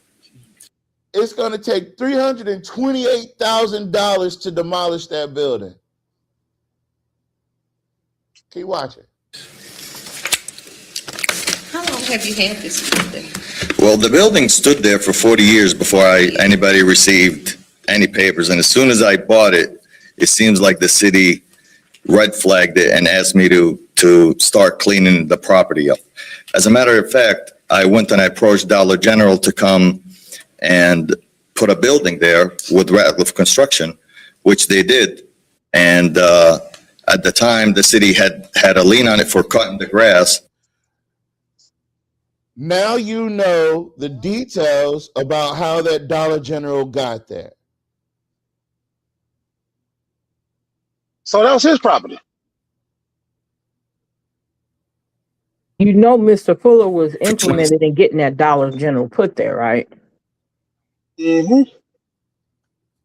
They had to listen. What you're about to hear is this man explain how at every single turn they do to improve that property. What he said it's like as soon as I bought it, the city red flagged it. Yeah, because they didn't want y'all got. This is why we say what we say, you guys. They don't want you guys to have anything down lower third. Yeah, of course they was gonna do that. That's why Mr. Fuller had fought so hard for them, because there's no grocery stores or anything around that area. And when we talk about them using what's the name as a doggone supermarket. What was the name of that little store? Joe's or whatever the name of it. Use that as a supermarket for the market analysis that they were trying to do, so they could have a reason not to put a grocery store down lower third. That was Jock in office. That was in 2012. Was nobody else in office when that happened. That was Jock, who didn't want y'all to have a grocery store down lower third. See, the one thing that I said earlier, it doesn't matter who the mayor is. The mission is to keep you niggas under. Never mind. $6,000, which I also paid. You guys just billed me $3,300 for this property for cutting grass, which I'm told not to touch because it's asbestos contaminated. So I can't seem to find the happy medium between getting it taken care of and keeping up the appearance of the property and the legality of the asbestos that was present on the property. But again, it seems like the city workers are, and again, I'm not disputing anything, but maybe they wear special suits when they cut grass. I don't know. He's talking about the fact that why does it cost so much? Why is the city charging so much? But not only talking about the fact of how can you keep me from cutting grass when the grass has zero to do with the asbestos? No, but Tavares, you're not getting the other point he's making. He's making how are they cutting the grass and charging him if it's invested with asbestos? That's what he's saying. They're cutting grass and you're not supposed to touch it, right? Just keep watching. Yeah. But for whatever reason, there's a $3,300 bill, and I've kept with all of these bills throughout. The bottom line, I'm sorry, go ahead. Go ahead. The bottom line is, truthfully, is I could no longer afford this property with all the tax liens that are associated with it, that the city wants me to continue paying. I am willing to work with the city. There is no need for additional legal costs on my end or yours for a customer that don't have the money to pay. I actually thought, I called, you're Mr. Chad Reed? Yeah. I talked to you on Thursday. You had me on speaker. I was talking. You couldn't hear me. I don't know what's going on.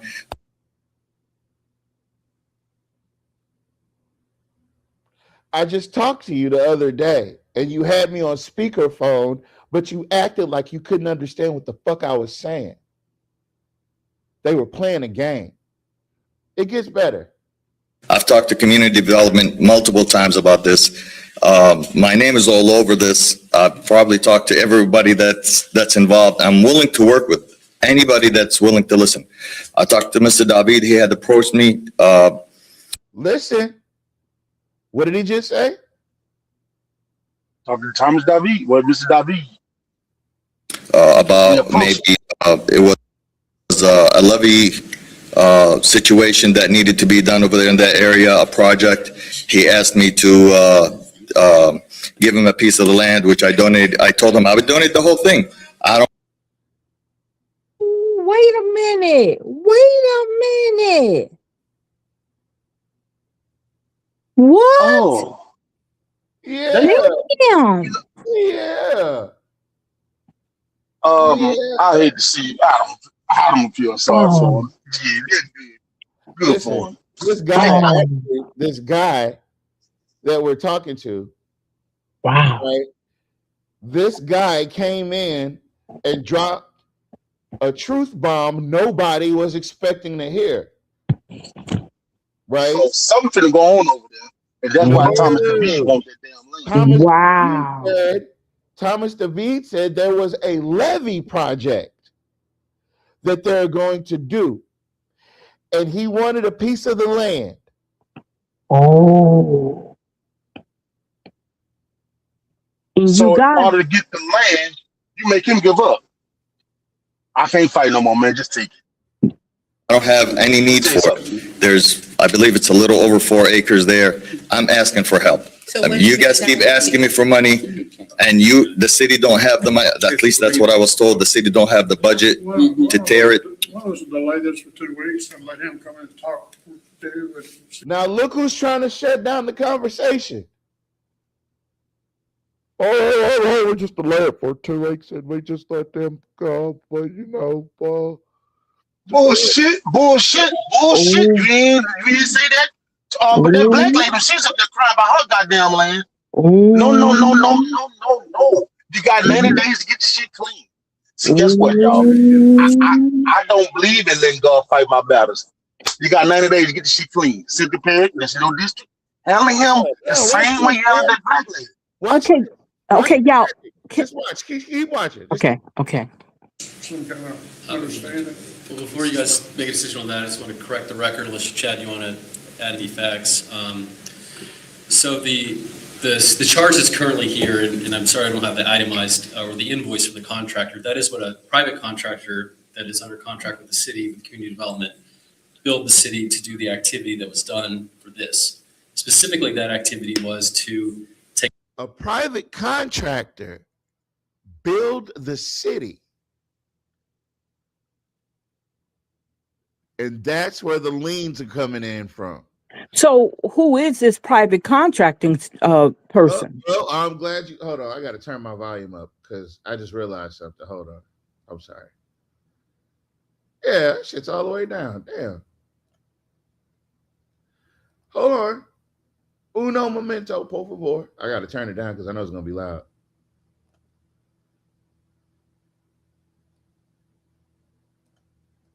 take all the debris that was around the site and to move it inside the structure and then have the structure secured off. There's a steel caging on it now, you've probably seen.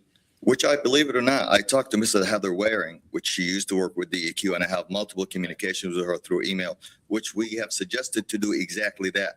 And she have declined. She said that it needs to be haul off site, which it would have costed, like I said, over $300 and some thousand.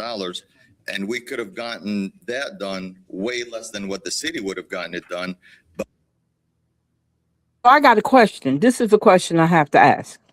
So who owned this property way before he took over? Because Tavares, okay, Miss Nat, do y'all remember when One Voice did a video about that area back there? Do y'all remember that video?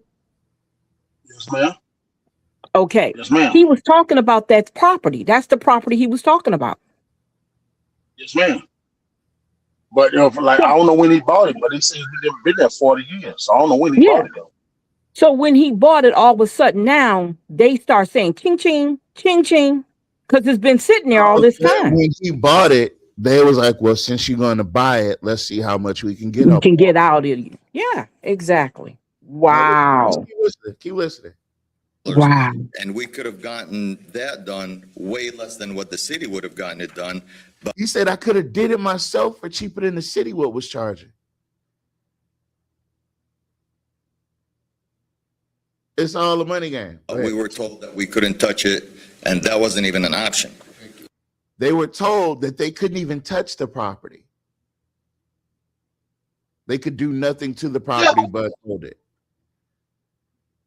Listen. They already know what they got planned. Yeah. So the best way to make sure he don't get nothing is to make sure he don't listen. Them city workers, they don't have nothing. They don't have no. They got a long sleeve shirt and a mask on. That's all they got. That's all they got. He need to record when they over there cutting the grass. That's right. He sure do, Nat. You right. They don't have nothing special. But what didn't happen is what else? No. I'm sorry. I hit the button on accident. What they happened is they done played you. They gave you a monopoly move. You're landing on our property. We try to get what we can. Now we got something coming. Hold up, Tavares. Something coming over that way. More than Thomas DeVee saying. Hold on. I remember somebody saying buy some land over there by that levy. Go on. It needs to be hauled off site, which it would have costed, like I said, over $300 and some $1,000. And we could have gotten that done way less than what the city would have gotten it done. But we were told that we couldn't touch it, and that wasn't even an option. A few things. So the city used its contractor. Now, he said what he said. Now look who jumps up, right? Because he said that we were told that let me speak to the larger issue that we're kind of going over here. We're glossing over it. They're ensuring that property never gets developed unless it's them developing it. There you go. That's exactly right. That's because why is it that property sat there all this time? Now he could have got that property at any time. No, because there were so many loopholes that people, you know how much you bought their property for? He's gonna tell you. Guess how much he spent on that? $25,000. And it cost $300,000. What? He paid so $25,000 for their property. This might be this whole racket with this demolition and these. Hold on, you're getting ahead of me. Okay, I'm sorry. Look, I'm sorry. We have 4 contractors. This is the one that does the asbestos. We got 4 contractors. Work. And this LDEQ did give the city permission to do this work. There wasn't a grant, and whatever you think that Mr. Grimion had said, that's not accurate. No, this is to a private contractor, is what they built the city. It wasn't some. It was the contractor that told me. It wasn't Mr. Grimion. Mr. Grimion's a city employee. He's an inspector of the city. Robert, I'm saying the contractor, the actual contractor is the person that gave me the $40,000 number, not Mr. Keith. Well, we can provide you with the itemized invoice. I do also want to put on the record that. Why didn't you give it to him from the get-go? You know what?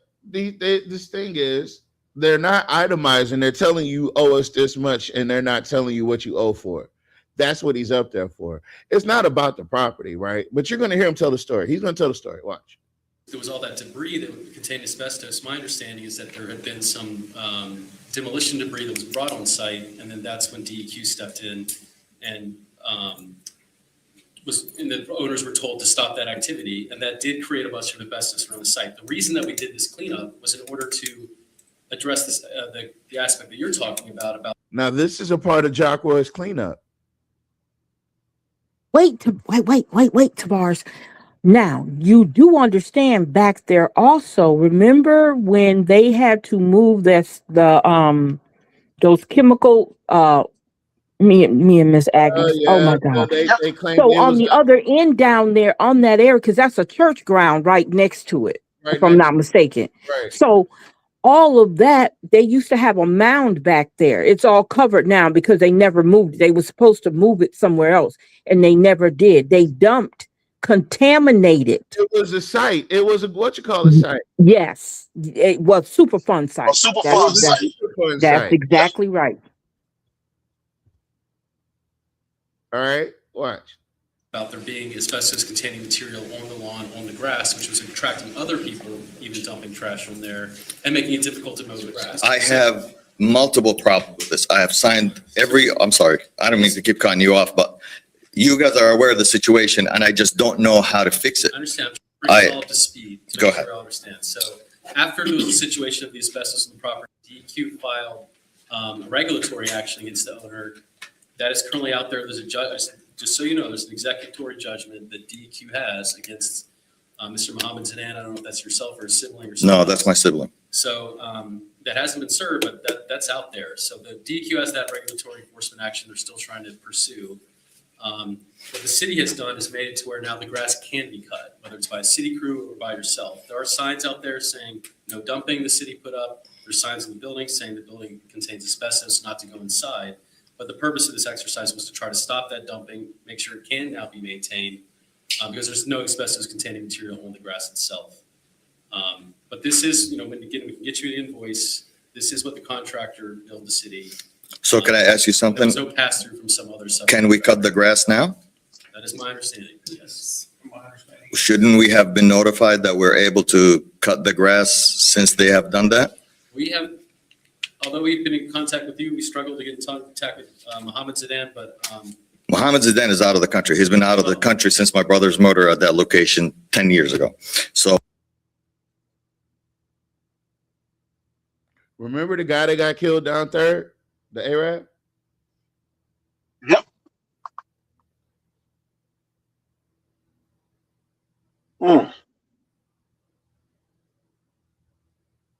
Do you hear what Ponytail is telling him this? Ponytail is trying to keep him from saying too much. So Ponytail knows what the gig is. He knows what the girlie say. He knows what the gag is. He's well aware of what's happening. Now, the guy standing next to the gentleman is just a regular city worker. But I believe he knows what the gag is. No. He's not a regular city worker. He works with them with the demo. He's the one who helps with getting the properties and stuff. He's not just okay. He has a position. Okay.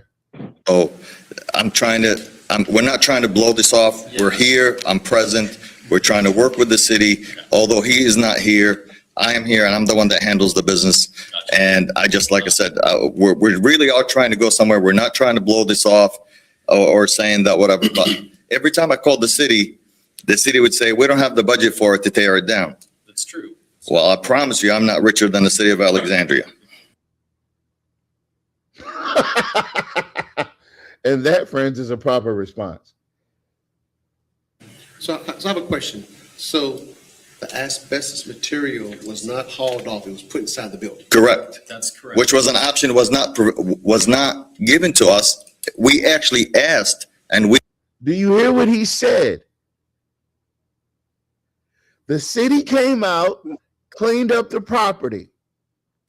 They took all the asbestos materials and shoved it inside the building. Wow. They should be responsible for removing it then. Then they put they wrapped it up with a fence. But remember, she and said, then you tell me you gonna charge me $207,000. yeah. But then he said that. You'll mess up. Didn't he say DEQ said that they were not going to do it? They weren't going to do that when he asked them to do, whether or not he should do it? We haven't got that far yet because he just said it. He just said Okay. it. Okay, I'm sorry. I am here and I'm the one that handles the business. And I just, like I said, we really are trying to go somewhere. We're not trying to blow this off or saying that whatever. But every time I called the city would say, we don't have the budget for it to tear it down. That's true. Well, I promise you, I'm not richer than the city of Alexandria. So I have a question. So the asbestos material was not hauled off, it was put inside the building? Correct. That's correct. Which was an option, was not given to us.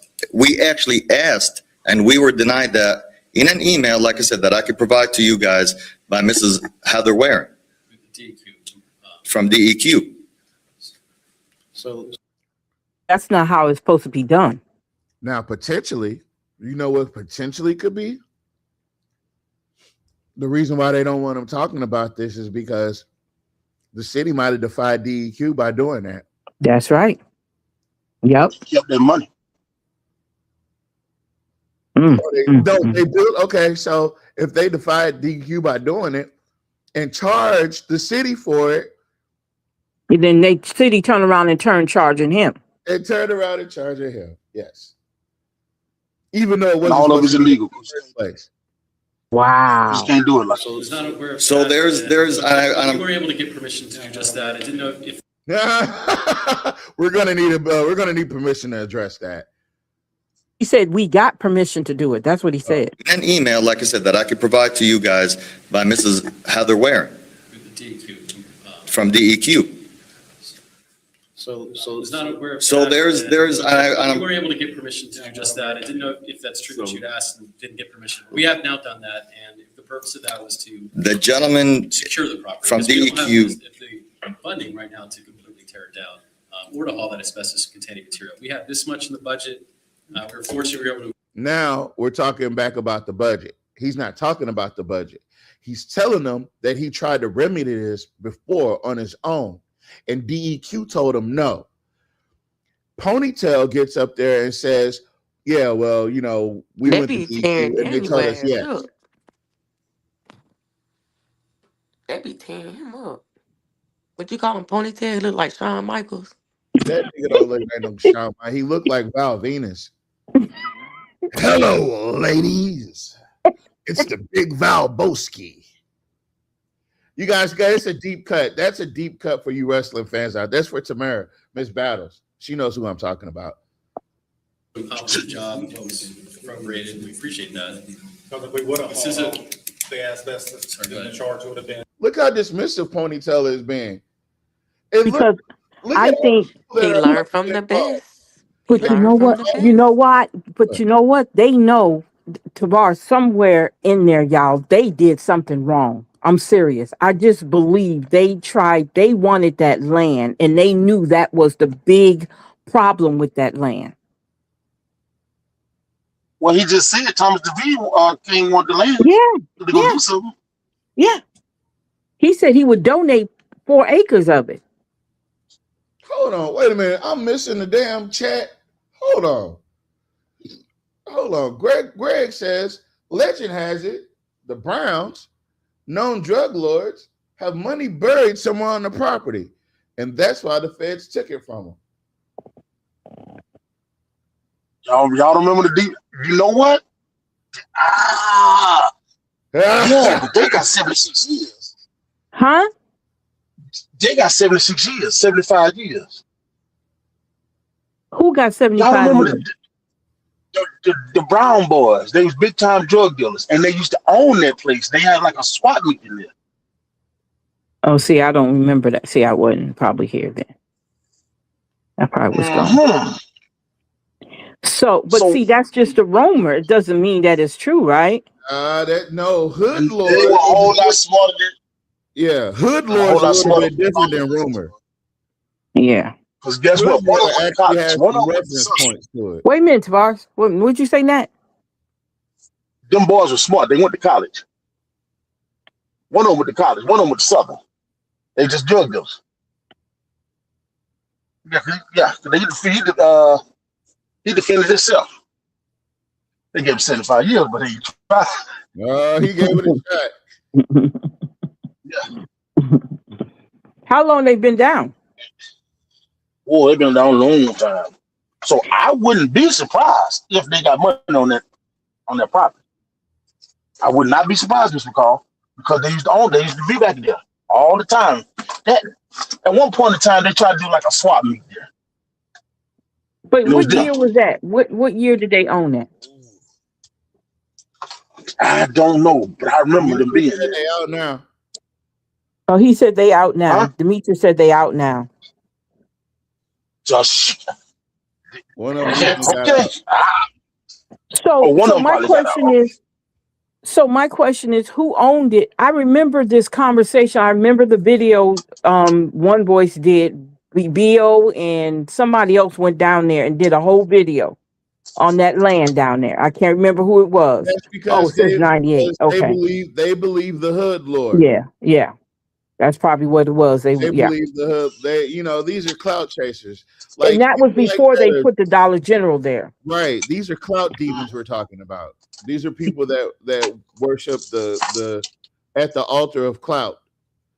Okay, so that's the 98. I moved back here yet? I hadn't moved back here yet. We didn't move back here. Much greater than 300. In part of 98, I moved back. Question, this goes on to the property, correct? Yes, that's correct. This lien does not affect him. It just goes on. So his question is, this amount goes towards the what we're leaning, what we're saying that you owe. It doesn't go to you personally. It goes against the property. So anybody that wants the property would have to pay that lien. How much the deed? And then he won't pay it all. Property is owned by an LLC that, as I understand, it's only a single asset LLC. Is that correct? Correct. There you go. See, and I'm here still trying to work with you. So this guy, Ponytail, has confirmed Ponytail knows this case in and out. Mm-hmm. He said that the property is owned by LLC. Now, mind you, the guy is standing right there. Well, the property is owned by LLC. That their only asset is that property. Like, yeah, bitch, that's what I bought it for. LLC. Y'all know what? There's that LLC What? doesn't own a bunch of property. Stop it, Tavar. What? Go ahead, babe. Y'all know what's so funny? Cynthia Perry know her place, don't it? She ain't saying a damn thing. Yup. You gotta wait. This is a slow burn. That's why I only picked this one case. It's a slow burn. This is the only asset that LLC has. So let's do this right here. So first of all, you can go back, start cutting the grass. I'm sorry? You can start back cutting the grass. I just received the bill from the city for $3,300 for cutting that grass. Without being notified that I could cut it, we have kept up with it. We have paid it. I have guys that cut the lot in front of it. They could simply cut it the day they show up. Like I said. Now, Ponytail and Grimace over here are communicating. So, well, he's right though, Tavares. What? They should have been told me to cut their grass a long time ago when they started. The person that you think is the bad guy in this isn't the bad guy in this. That guy he's telling you, I've been trying to do everything possible to get this property, and he's going to tell you about his motivations for it. He's going to tell you about it. Just watch.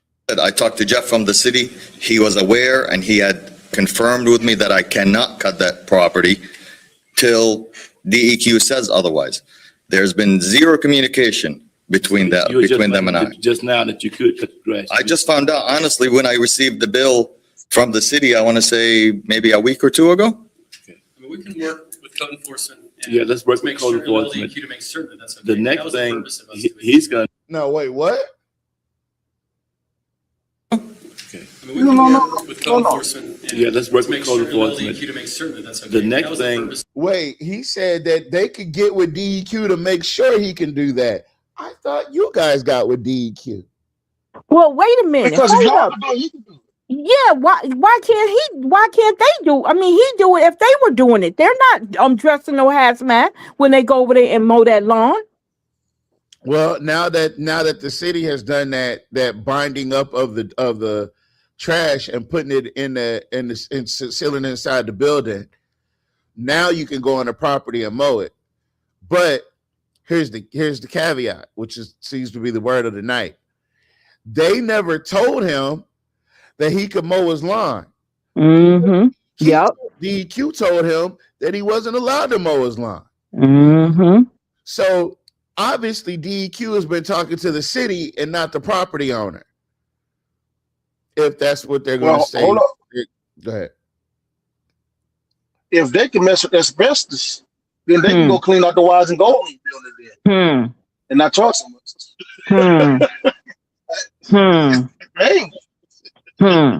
You know what? They probably can. They just no, it might not be enough money for them. They might be waiting till somebody on that council capitulates and let Jock drop 31 million in that bitch one time. Then they'll come do it. No, I'm talking about the city. Okay, they had asbestos down there, and that's why they wouldn't let him cut the grass. But they let the city workers cut the grass. Right? Because they did the cleanup. That was after they did the cleanup. Okay, well, something ain't right here. Listen, yeah, I'm with you on that one. Something ain't smelling right. Let's just keep listening. I need itemized invoice. Provide itemized invoice to him. Correct. The other thing that I really is the cause of the problem, which is the property itself. It's not going to go away. We'll keep it clean and all of that. But if we could find a way to where, I don't know. I mean, honestly, I don't know if the police jury has any use for it.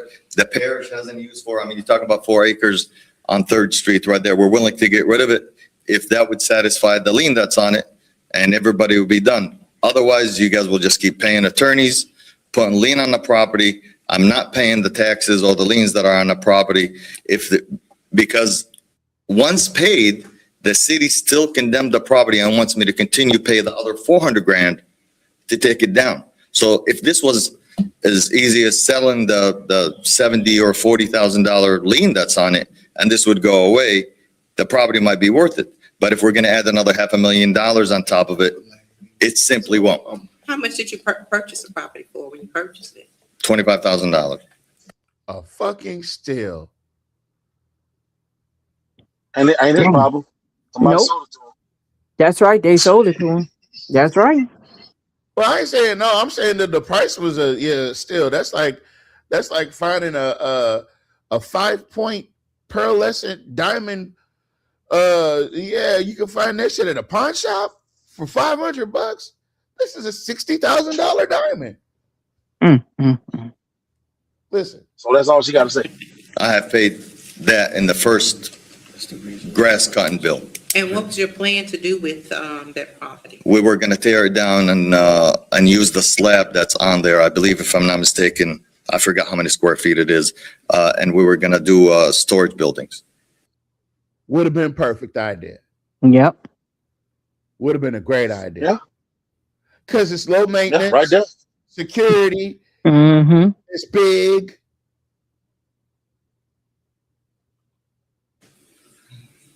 Well, I just know it's in my district, and we've been trying to get this building down for years. Well, John Reese, I bet he probably never showed up here with the same issues as I'm having right now, the guy that owned it before me. Ah. Oh. The guy that owned Reese's.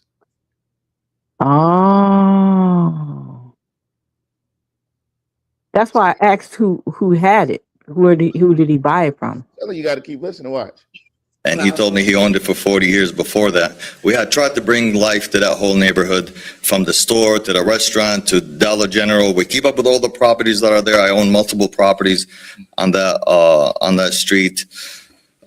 Like I said, I know Jeff from code enforcement. He's on my speed dial. So, he calls me when he sees something that needs to be taken care of. And we usually attempt to make it right. Like I said, the gentleman stated, the LLC that owns it doesn't own anything else. Truthfully, legally, I don't have to do anything if I want to just let it go. But I'm here because I own multiple things here in the city, and I want to keep my relationship with the city and everybody in it good and do the right thing. And I appreciate that. And I'm here trying to do the right thing. But if everybody's going to take the position of this needs to be paid or whatever, Well, What I is don't it think you that guys he be seeing me in needs to future do? meetings. Now, low key, Buddy's standing on business. He said he owns Yeah, low key, multiple properties down there. That's what he said. and low key, Cynthia Perry know her place too, don't it? Yeah. You better not open your mouth. Miss Colson said, "Who's that lady in the middle?" I don't know. No, That might be. That's not Branham. Branham, is that? I don't know. She looks. I hadn't seen her in years, so I don't know what she looked like. That lady looks deflated. I don't know who that. I don't know if that's Shirley or not. Well, the city incurred this expense, and so we don't ever ask and never have asked for these to be waived because that would be an Article 7 violation. Right. So he's talking about the city has already done the work. So the city will be seeking pay for the work. But he is omitting the fact that the city did not have to do the work. Yep. It only notified him. Yep. That he Yep. could do it himself. Cool. Hey, buddy. We are really How does it feel to be black? They be doing it to black folks. So he ended up buying property in a black community, and that's what it's like being black. That's what it is. That's what it is. Wow. willing to provide whatever documentation that you account. Yeah, I'm not waiving shit though. I'll give them the documentation. The invoices. I'm not waiving anything. You're going to pay us. Or Mr. Zidane is looking for. We're definitely willing to work with code enforcement and clear up about the maintenance of it. That was the purpose of us doing this. And so to the extent that we didn't let you know that it was okay to go cut the grass, apologize for that. I mean, perhaps the city attorney could look at that. We have occasionally waived those or work with people. Oh, now they want the city attorney to look at it. Who's conspicuously missing them, by the way? But you know, but if they could do it for him, they could do it for the black lady that was crying up there 2 weeks ago. The grass cutting liens, but we can't work with people in demolition liens. Right. So we can start that, this week or next week. Make sure we get you that information. Okay, We cannot recommend negotiating from the department or from the city attorney's office negotiating the cleanup activity that took place. If you guys want more time for us to discuss it, I understand that. Now, here's the problem, right? So a part of what Jock did was Jock turned the profit off of that property. Jock turned the profit off of that property because Jock sent them city workers out there to do exactly what they just did, which the man just told you he could have did it himself had DEQ gotten back to him. But obviously, either the city told DEQ not to get in contact with him, or DEQ just ignored that man's phone calls because clearly he called. He's got his rest. Tavares, it's deeper than that, Tavares. Why would Thomas DeVee come asking for their property? What are they finna do so spectacular that he got to have that contaminated property? Because guess what? Thomas DeVee still got to pay the same thing no matter what. Am I right?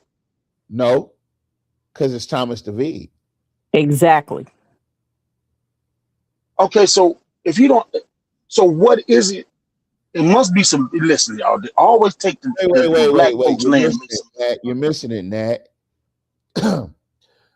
If this young man were to get that property up and running, who do you think the contractors would be that he would have to pay in order to develop it? Thomas DeVee. But if I own the property, who do I have to pay? Nobody. Okay, nobody. But it's something. See, Thomas DeVee is about money. How much money would be made off of this property? Because it's something towards for him. If that 4 acres ends up in Thomas DeVee's hand, you can guarantee it's the beginning of gentrification of Willow Glen. You could put your you could put your money on it. Yeah, because my thing is, why would he? Because think about it, Tavares. Why would he even bring Thomas DeVito name up? Because Thomas DeVito approached He did it for a reason. Exactly. He did. So it. here's He the sure thing. did. Mm-hmm. What does Thomas DeVito know that we don't know? Well, if the cheapest property is in the Black community, especially impoverished community. That ain't what I'm saying. Something finna come through that levee. Yep, something about to come through there. Yes, So he said it. He said What? coming through on the You know levee. what? Y'all know what? Interstate 14. the one Jeff Hall was bragging about. Interstate 14. Right. I bet you Interstate 14. Marksville, don't it? Yeah. And then, well, listen, Interstate 14 probably drop off, and you could probably exit and go to Marksville. Interstate 14. Listen now, because 14 going to go all the way over there through Jonesville and stuff like that. But they got to build bridges and stuff like that. Mm-hmm. So if you could build a bridge from Highway 1 to get on to 14, you would build it right there by that levee. You see what I'm saying, Tavares? You'll build it right there by that levee and go right up. And then guess what? You hit 49 and all that stuff right there in Pineville. Well, right there in the air. And it's right there on the levee. Well, that's Highway 14, Interstate 14. It ain't shit to get to 20. It ain't shit to get to Pineville from right there. And guess what? They always put the interstates and stuff in the Black neighborhoods. That's known. Every time. So what's going to happen is you're going to yield off. Say like if you come in, all of them go combine right there in the air. They go combine right there in the air, and then you go veer off. You can go to Marksville one way. You can go to Jonesville the other way. And you go. Yeah, that's what it is. That's Interstate 14. Thomas DeVito ain't crazy. Yeah, and guess what, y'all? All that got to be built up right there. Yeah, they're gonna build right over the. Somebody told me to buy land over there. They told me specifically to buy land right there on the levee, right there, if you could.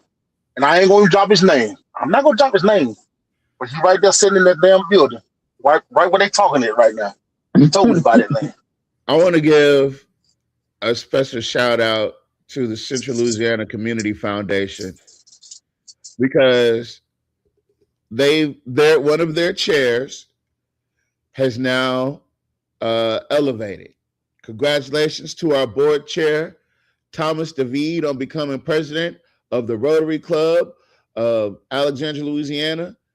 During his remarks, he challenged us with simple but powerful questions. Are we driven to serve or are we drawn to serve? When we're driven to service, we can begin to feel like another obligation on a busy calendar. But when we are drawn to service, we serve because it brings us joy, because we care deeply about our neighbors, and because investing in others enriches our own lives.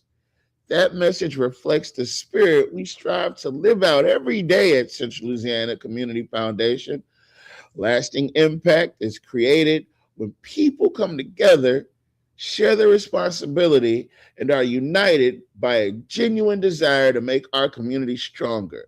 Congratulations, Thomas. We are grateful for your leadership and look forward to seeing you and seeing the positive impact you'll make in this fucking role that you're in, which the only fucking place that Jock Roy shows up to speak to the public is at a fucking Rotary Club. It's a sham. Yeah, Thomas DeVito trying to get over. He's trying to get over.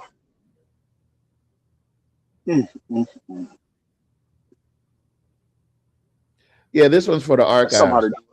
We ain't got 13, 14 people in here tonight. We only got us 7 people in here tonight. But I love each and every one of y'all, except for you. You know who I'm talking to. I don't like you. I'm just playing. I don't care.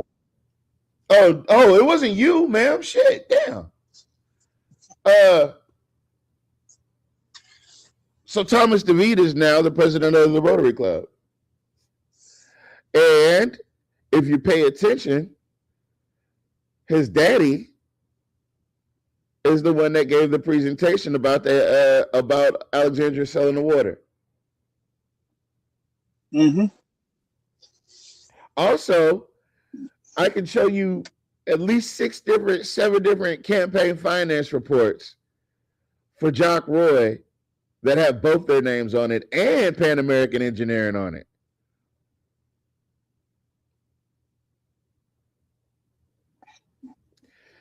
Yep.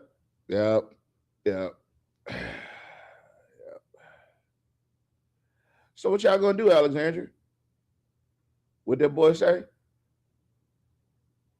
Let me go over here. I'm gonna finish this one out.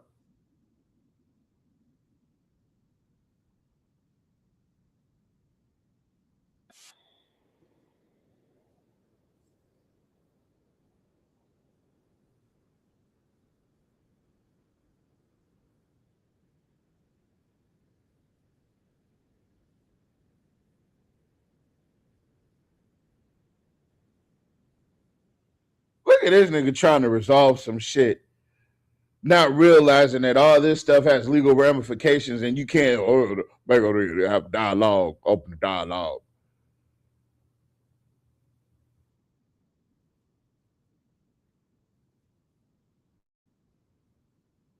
We can't hear it. Oh, okay. Hold on. I gotta go back. Said it lost connection. Hold on. I gotta re-up it.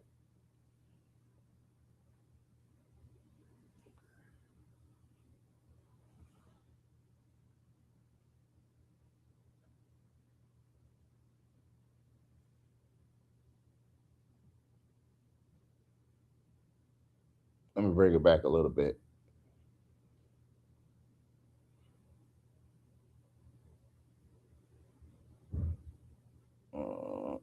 We almost at the end. Hold on. Like I said, I tried to talk to Mr. Jad, honestly, like I said, on Thursday. For whatever reason, we had communication problems. I've talked to multiple people about the city with multiple inspectors. We're gonna ask you guys to open up a dialogue between each other. We're gonna delay it for 2 weeks. I'm sorry? You guys keep on talking to each other. And I honestly don't even know who the gentleman is. He's gonna make himself known to you. Awesome. Okay. All right. Would that be all done? Just to reiterate to the council that a 2-week delay would only allow for the delivery of the documentation that the gentleman has requested. Right. It would not be a negotiation with regard to the costs that have incurred to do what we've done. On Money. They want that money. So are you saying we need more than 2 weeks? I'm saying that the costs are the costs relative to the action that was taken with regard to this property. Given that the breakdown is right. Yes. They're gonna pay for it somehow. He said the money is already we've already done the work. And our money. So, yeah. So fuck what he talking about. We'll give him the paperwork or whatever, but it's not gonna change anything. You still want that money. I don't care what you say. Right. Get it, and you itemize, you go through and see if the figures adds up, okay? Correct. And I'll do that, but ultimately, if we could get to the city, if somebody would start talking to us about maybe how we could take care of this, it would probably be less things on your agenda for next time. Would that be all? Yes. That's it. All right. Thank you. Have a good day. Thank you.